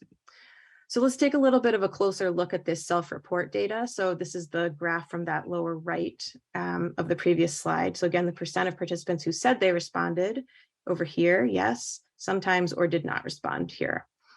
And so if we look at qualitatively some examples of what they said, one person said, the quotes recorded how Man, the artist, wanted us to think about her subjects. I would often look deeper at the images trying to see the quote, and it gave the walls some pretext, let you have a connection to the artist's mind. So these are some examples qualitatively of how different participants in the study sort of made use of or experienced the artist quotes that were sort of printed on the walls throughout the exhibition. And so this is sort of meaningful in and of itself, but remember, we also had that physiological data to accompany this. And so here what I'm plotting is the average galvanic skin response on the y-axis. So up here, higher, is a more intense response, higher physiological arousal, more intense response. And then on the x-axis, again, it was the category of their self-report. So they did not respond to the quotes, they sometimes responded, or they did respond. And so what this graph shows is that there was actually statistically a significant difference in the intensity of their physiological response while they were reading the quotes, or at the point in the exhibition where the quotes were. For those people who said that they did respond, they generated a significantly more intense physiological response than those who said they did not, or they sometimes responded. So remember that these metrics of physiological arousal reflect a physically intense or personally significant stimulus or element of an experience. And so this pattern might suggest that perhaps these artist quotes for some do tap into or facilitate a sense of resonance or relevance for the participants in the context of the exhibition. I just wanted to note that, it's important for many reasons not to kind of overextend that or to attribute kind of a causal relationship there. And I can go more into kind of those considerations, but I'll just observe that trend and keep going for the moment. So I have to say that we have not really carried on from these findings in a robust way at this point. But I think that it does set up like a series of questions that I think would be really informative. So if we were to go back to this graph, right, and say, okay, well, who is in this bar here that is demonstrating both kind of a conscious aware response to the quotes and a physiological response to those artist quotes? And we could ask ourselves, so who's in that box kind of characteristically? And toward what end did they have that response? So for those who showed an elevated galvanic skin response as they read the artist quotes, did they engage with and respond differently to the surrounding photographs? Did they engage differently in other ways? Did they display more empathy? Were they more willing to be vulnerable? Did they have higher levels of curiosity or receptivity to unfamiliar information or experiences? And then thinking beyond their time in the museum, did they remember the exhibition more or less or in a more actionable manner? And I just wanted to note that the literature does report relationships between many of these kind of features, empathy, curiosity, and these physiological metrics. And so I think the real challenge for us at PEM now is to pick up on these findings that we've generated and explore really the most effective way that we can extrapolate from them and apply them to facilitate meaning engagement in subsequent experiences. And I think that the real power here is the opportunity to incorporate both the idiosyncratic findings with the kind of patterns observed in aggregate across the data. And so I know I'm talking longer than I should, so I will just quickly try to map some of this onto mindfulness, and specifically this model in which enhanced self-regulation mediates these benefits of mindfulness. And so there's one sort of prominent theory of how these networks over here on the left that I'm just recapping from earlier in the talk enhance self-regulation. And so generally that process is termed a cool mindfulness pathway by this team of researchers. And they sort of explained that attentional control and curiosity about the present moment facilitates interoceptive awareness, which can serve as an alternative to self-critical rumination. And that this awareness can allow someone to sort of have a reappraisal of their quote unquote mental content. So what they're thinking, what comes into their mind. It can facilitate decentering and acceptance.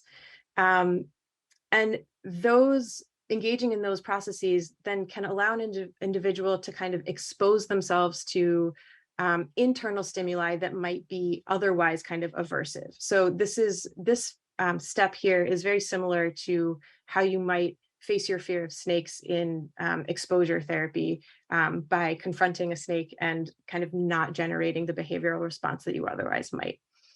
And so in this process, right, these exposures allow for extinguishing of existing responses and development and consolidation of new ones. And so kind of this practice ultimately leads, as we've talked about and heard about, this sort of state of equanimity. And importantly, not everyone can just engage in this cool pathway in this way. And the literature kind of points to very circumstantial and constitutional factors that can kind of push someone into a warmer pathway. And I just wanted to kind of name a few of those, which could be sort of cognitive or attentional challenges or disorders, unresolved trauma. And it's been shown that sort of marginalized status or disempowered status can also sort of affect the function of these different networks in a way that sort of impedes access to this cool pathway. And so this is just an overly busy slide, and I apologize for that. But what I was trying to do here is to sort of take the mixed methods approach that we've been using at PEM as part of the neuroscience initiative that includes eye tracking, biometrics, and self-report, and kind of map onto it other things that I would want to add or kind of include if we were to apply this to study engagement in mindfulness programs. So there's a lot of really interesting research looking at perspective on the self and the neural networks that underlie those processes. And I think that would be hugely impactful to incorporate into our understanding of those experiences. You'll notice that to date, we've really only made use of one physiological metric, and each of these metrics kind of in a nuanced way reflects something slightly different about the biology associated with the experience. So we would want to expand those. And then there are multiple sort of self-report instruments that are used in the research setting to assess which facets of mindfulness are being engaged by any given practice. And so those could, of course, be incorporated into an evaluation study as well. And so I just kind of want to close up here by saying that I think the greatest potential gain is also the biggest challenge in this work, which is to account for variability, both across people and the diversity that they present, but also variability and diversity within a person across time, across circumstance. And I think that, I don't know, that's where a lot of my excitement comes in all of this. So I want to thank you, Lilit, for the invitation to be here and for all of you for your attention. And I would love to follow up with anyone just to chat. So I've put my email address here. All right, and I will end there. Thanks so much.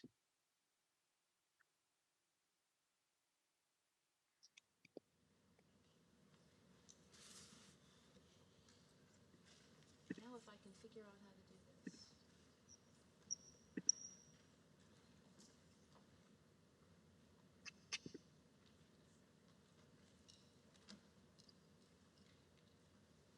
Three cheers for me, I figured it out.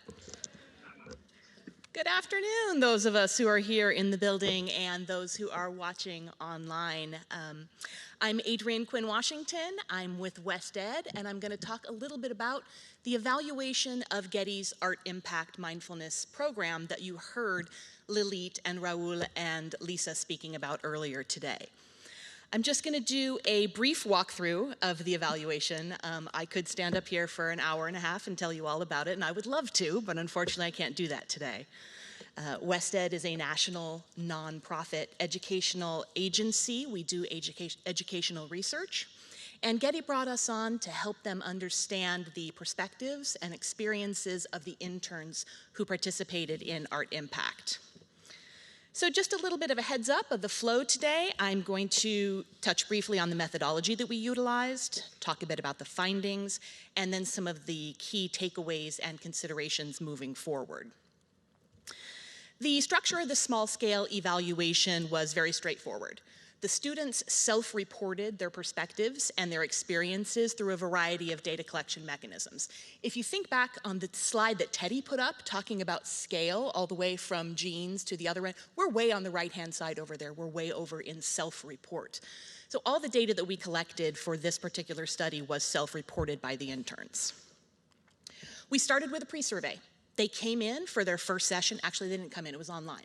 Online first session, and they did a pre-survey to gather baseline data. And then next we did a post-survey. So most of the questions on the post-survey were repeated from the pre-survey so that we could measure change over time. However, we also incorporated what's called retrospective pretest methodology. I'll talk a little bit more about that when we get to the related findings. Third, we did focus groups. This was the best part. We did 2 60-minute focus groups with all 12 of the interns. We split them across the groups so that everybody would have an opportunity to be heard. I strongly, strongly encourage, for those of you who are museums, institutions looking to do some kind of programming, please incorporate focus groups, incorporate interviews into your data collection. I strongly believe that there is no substitute for hearing directly from the participants in your programming. And then finally, we conducted a follow-up survey. About 7 weeks after the program concluded, we reached back out and we were able to collect survey data from all 12 of the interns at that point. So let's look at what we learned from the evaluation. Overall, the intern perspectives of the Art Impact internship program were overwhelmingly positive. They talked about learning several different mindful meditation practices. They talked about the opportunity to practice those new skills in enjoyable and edifying experiences with artworks, and then also talked about utilizing their newfound skills in their everyday lives.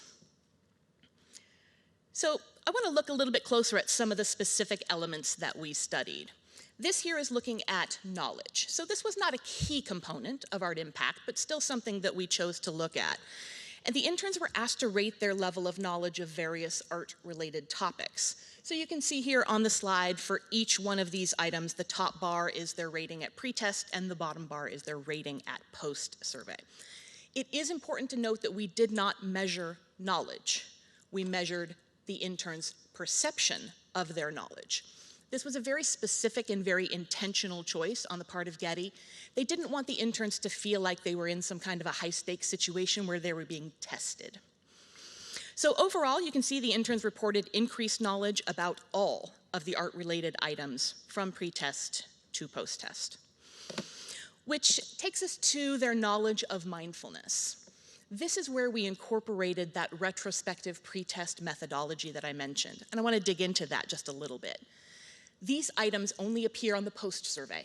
They were not on the pre-survey at all. So at that time, when the program had concluded, we asked the interns to rate their current level of knowledge, as well as to reflect back and report what their level of knowledge was before they started Art Impact. And utilizing this methodology has two main advantages. The first one is that it avoids the interns potentially feeling uncomfortable about being asked about something that they may have zero experience with right off the bat at the very beginning of the program. But also it prevents what's called the response shift effect, which is when someone's frame of reference can change significantly because of something that they have learned or some experience that they've had. So I may give myself high marks for knowing something, and then I attend a training or attend a workshop or something, and I walk out saying, wow, I thought I knew that. So the retrospective pretest methodology kind of counteracts that tendency that we sometimes have to overestimate our level of knowledge about something in the very beginning. It helps to make sure that we, in cases when we don't know what we don't know, it counteracts that. So using that retrospective pretest methodology, you can see that overall the interns reported increased knowledge about all of the mindfulness-related items that we asked them about. And the proportion of interns who reported that they knew a lot after Art Impact compared to before the program increased for all 7 of these mindfulness terms. We also looked at participant comfort. And there were 2 aspects of this that were of interest to Getty. One was the interns' level of comfort in discussing art, and the second was their level of comfort in a space like Getty. And in both cases, as you can see, the interns were significantly more comfortable after participating in Art Impact. Thinking in terms of what their experiences were with art, overall the program had a profound impact on the students and their experiences with art. Every single intern reported that they experience art differently due to participating in Art Impact. They talked about understanding art more, enjoying art more. One of the elements of that was related to them being more in tune with the emotional side of art. And that applied both to the emotion within the artwork as well as their own emotional response to engaging with that art. One intern described it, this is one of my favorite quotes, described it as the difference between looking at art and experiencing art. And that really resonated with me. They talked about finding deeper meaning in engaging with artworks. At the post-survey, every one of the 12 interns reported that they had had a deep and meaningful experience with a work of art. And that compared to just over half at pre-survey. Significant difference there. And finally, in discussing how Art Impact changed their relationship with art, every one of the interns mentioned something related to expanded perspective, whether that was physical, whether that was intellectual, emotional. They talked about considering artworks from different physical perspectives, up high, down low, close up, far back. Most of those comments coming from a discussion of the ruche that so many of you looked at during lunch. They talked about visualizing themselves inside the artworks, like a character in a painting, and reflecting on what might have made the artist, led the artist to make certain choices in creating the art, right? Both in considering what the artist's perspective might have been, as well as putting themselves in that situation and thinking about how they might have made the same choices or different choices in that set of circumstances. Empathy. Some of the interns were here today. I would have dearly loved to have had them all up on a panel here, but I will let them speak for themselves by introducing a couple of quotes. One said, "I've looked at lots of art before, but I never really experienced it like I do now." Another said, "We took the time to actually experience the art and understand the meaning and emotions." And one said, "I experience art with all of my senses now instead of just visually." Profound. Art Impact also sought to impact the awareness of the interns. And the post-survey data show that the program notably increased their awareness of their thoughts, of their emotions, and of sensations in their body. And we looked at application, not just a matter of what they had taken in and what they had learned, but what they were doing with that information. The skills that the interns learned in the Art Impact program did not stay in the internship. They shared many ways that they applied the practices in their daily lives to ground themselves, to focus, to experience situations more fully. And at the time that we conducted the exit survey, all of the interns said that they apply mindfulness and meditation practices in their everyday life after participating in Art Impact.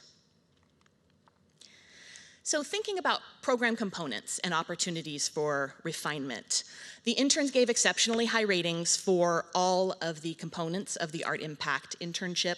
They loved the museum exploration time, the reflection sessions, the opportunities to be in the galleries. And given that this was a pilot program, it was critical to ask about opportunities for program improvement and refinement.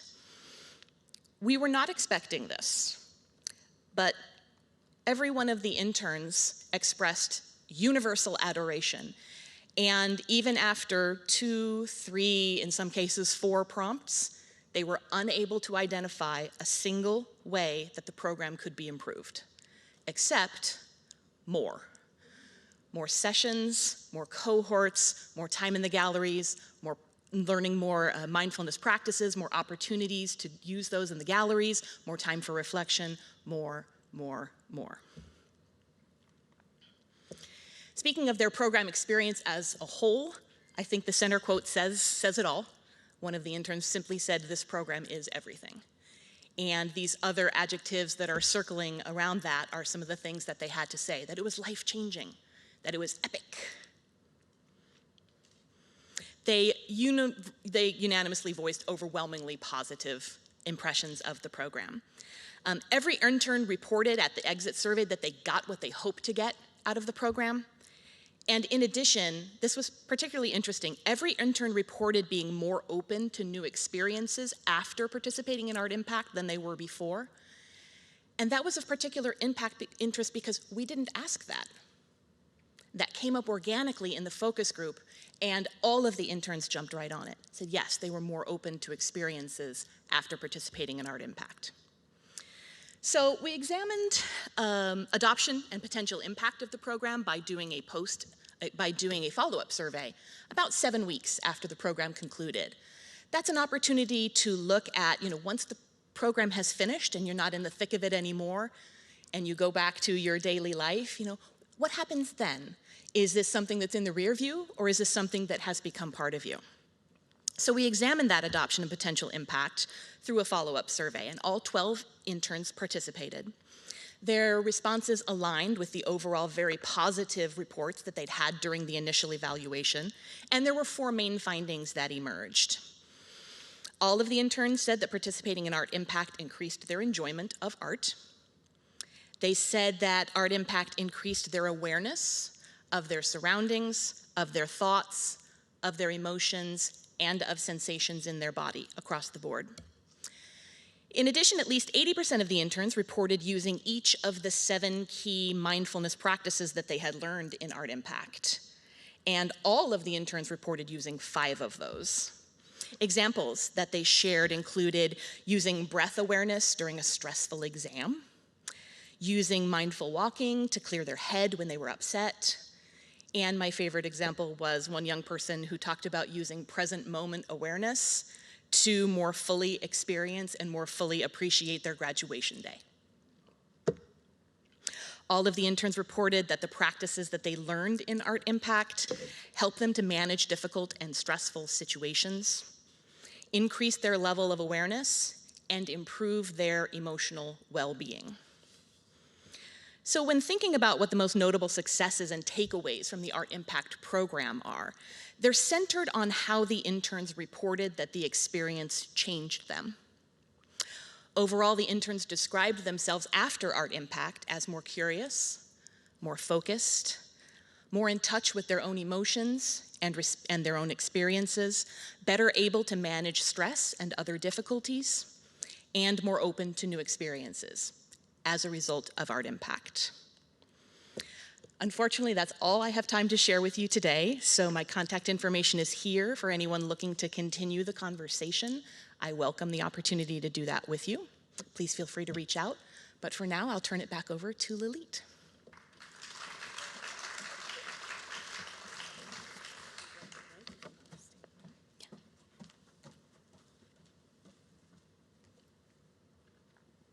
Okay. Sit right here and open the floor up for questions. I know that we are close to the end of our time. We have a short little exercise I'd like to introduce you to before we leave. I see one hand there.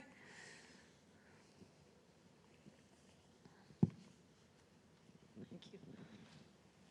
This was amazing. I really enjoyed it. I just recently joined the board of an arts organization, and I can see how this can be so beneficial. It's a young people. It's called Theater of Arts. Maybe you know about them. They've been around for 30 years. So I'd like to find out how, if that is possible, to be connected to them. Thank you. Thank you for that. Thank you for thinking of the different ways in which this practice could apply to your organization. Let's talk afterwards. Yeah. There was a question that came in online. Is Teddy on screen? She might be able to address this as well. Okay. The question was, have you considered using or controlling for neurologically diverse populations in your studies, including people with a diagnosis of autism spectrum disorder? Yes, that I think, okay, it would be wonderful to be able to do that. I think that is the goal, right, is to be able to consider and take into consideration a wide range of different audiences, regardless of whether there is a sort of clinical diagnosis or just another way of expressing variability or kind of an idiosyncratic way of experiencing things. So to date, I'll admit it's taken a lot more than I thought just to get sort of a very rough around the edges version of this going. So we have not yet done that, but I think that is among the many groups that it would be really meaningful to include in something like this. Of course, there are a lot of considerations about how to do that sensitively. Interestingly enough, as I was watching Teddy's fantastic presentation, it's like all I can think about is ways to expand that, ways to extend that, ways to expand that, ways to extend that. And the same is true for just the small-scale evaluation that West Ed conducted. Anytime we conclude a project, the number one thing on mind is like, and then, and unfortunately we can't do everything. We don't have the time or the funding to do everything, but that would be amazing. Thank you. I see a hand up. Good afternoon. Hello? Yeah, okay. Good afternoon. Thank you both for sharing such valuable information, and Teddy for this really intellectually stimulating presentation. My question really, and it was kind of my thought process of how museums, and I'm speaking from a education training, working with docents, working with educators. I think at the time of the pandemic, we were working with individuals of how do we talk about specific themes around either racial diversity or just understanding how exhibits and artwork and conversation can sometimes either trigger our audiences or make individuals uncomfortable. And in this case, looking at the studies that you're doing and just, I guess I was trying to make the connections of this really valuable approach and metrics that you're using can be used for like exhibit evaluation and interpretation, and just thinking of like what kind of methods, like preliminary methods or metrics, can museums use now, and as we're looking at the programming that we offer or like trainings that we're doing, because I mean this definitely takes a lot of time to do like program evaluation and even just audience evaluation for exhibits. But if you can offer either you Teddy or Adrian about what are some like firsthand self-reporting that we can do as educators, as people presenting when we have these programs that can give us that tick or response of like, oh, okay, this actually helped change, because yeah, those learning curves do take a while to measure. I think, I don't want to use the term low-hanging fruit because it sounds disparaging and I don't intend it that way, but both the evaluation that I just reported on, as well as I heard Teddy say in her presentation, exit surveys.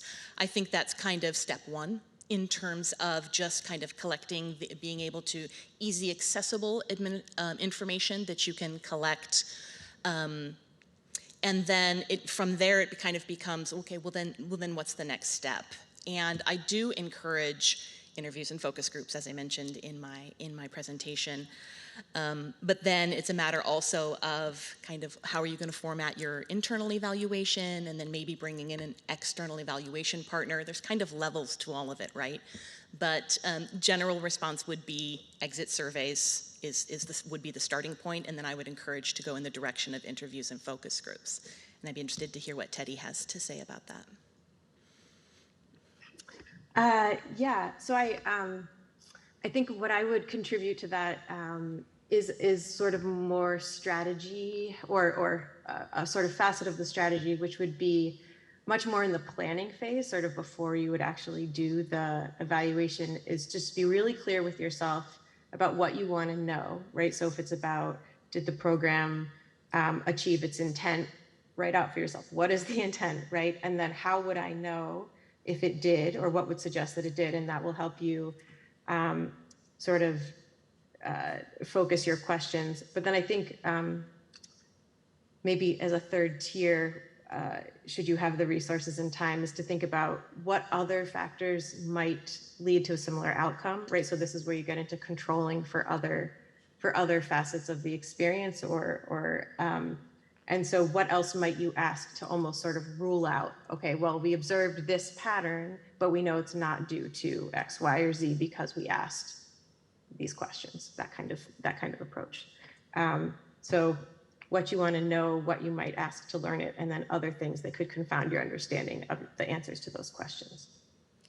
That's a critical point that I want to piggyback on in terms of beginning with the end in mind. It's like anytime you're designing any kind of an evaluation, no matter how large scale or small scale it is, think about what you want to be able to say with some level of confidence when that evaluation is concluded. And to Teddy's point about recognizing what other factors might contribute in addition to whatever your program is critical to be able to say that with confidence at the end.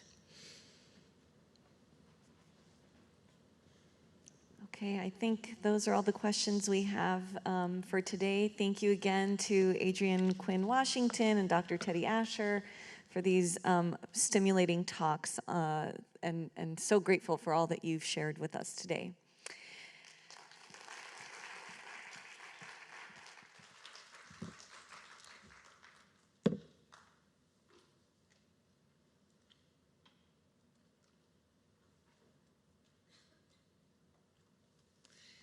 So I know we're at the end of our time for the convening. There was a little piece that I thought we might experiment with together, though we don't have enough time at this moment. I just wanted to put that on your radar as a means to reflect on the convening experience, all that we've learned, and to co-create, to really have a collaborative conversation around this shared purpose of introducing or integrating mindfulness practice in teaching with works of art. So I welcome you or invite you to scan this code, and my colleague will be popping the link into the chat to a shared Google Doc where right now we don't have the time to go through as I had planned to, collaborate on this, but maybe what I'll do is I'll click on it and show you what it looks like. You can feel free to type right in if you have it open. I know that Google has a limit of 100 people able to work on a document at any given moment. So, if you contribute something, please log out and someone else can log in.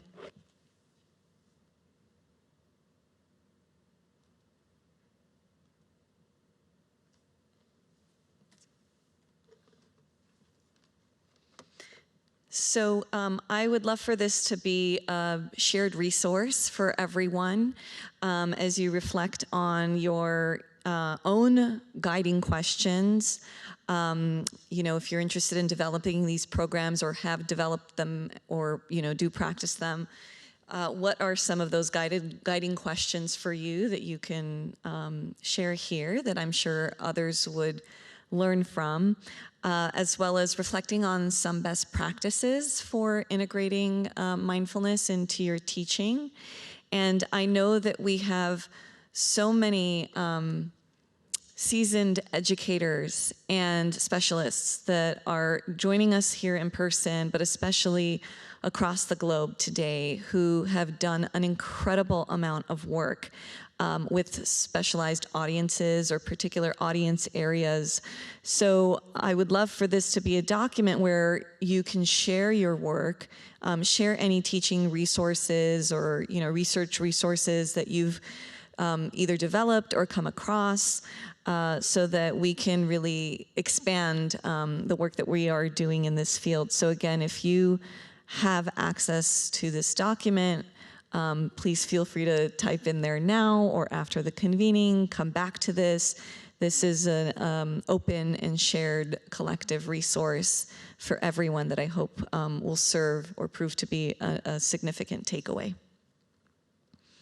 So I would have loved to see what that would have been like to have hundreds of people on a Google Doc all at once, but we'll do that next time.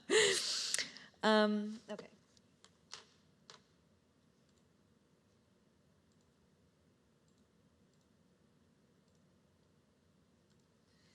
I also want to take the time to thank the numerous people who have supported this program today and for all the months and years that have led to this very moment. I am really grateful for my colleagues across the museum and the Getty Trust at large who have shown interest in this mindfulness initiative and have supported us in all the different ways that made today possible. So thank you from the bottom of my heart.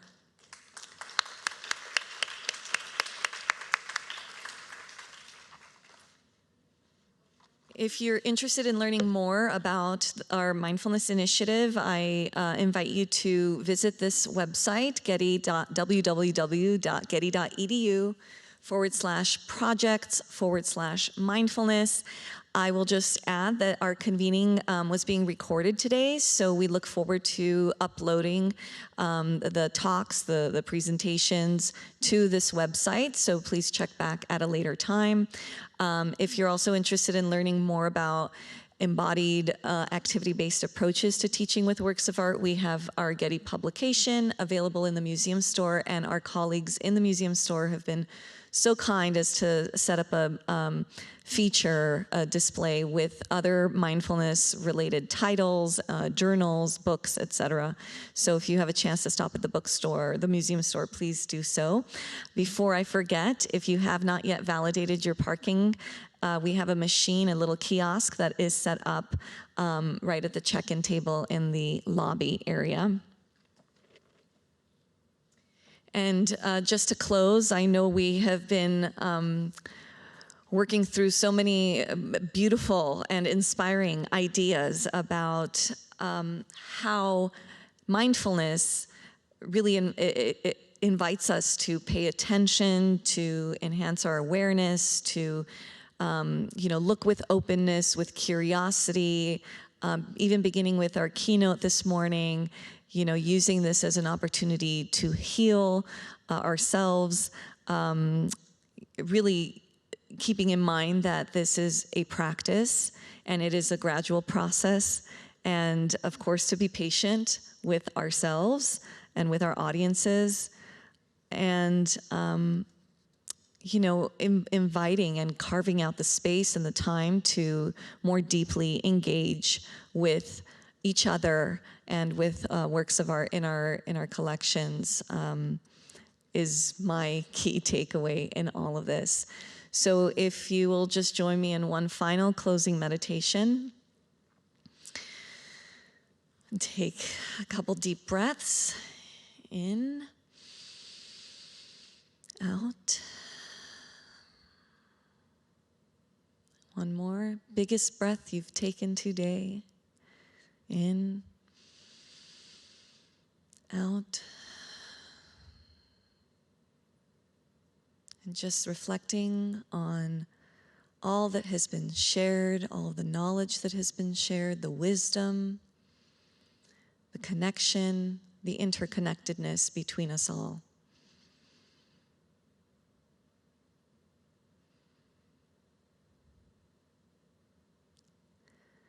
With infinite gratitude for everyone here today, thank you for joining us.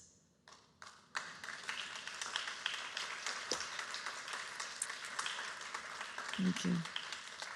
And for those of you who are joining us in person, we have an optional sound bath that's set up in our central garden. So I know my colleagues will be outdoors sort of guiding you and directing you in that direction. And we have some mindful walking prompts too as well that are on display there in the central garden. So if you have the time and are interested, please join us for the sound bath and mindful walking in the garden. Thank you, and I look forward to connecting with all of you. Bye-bye.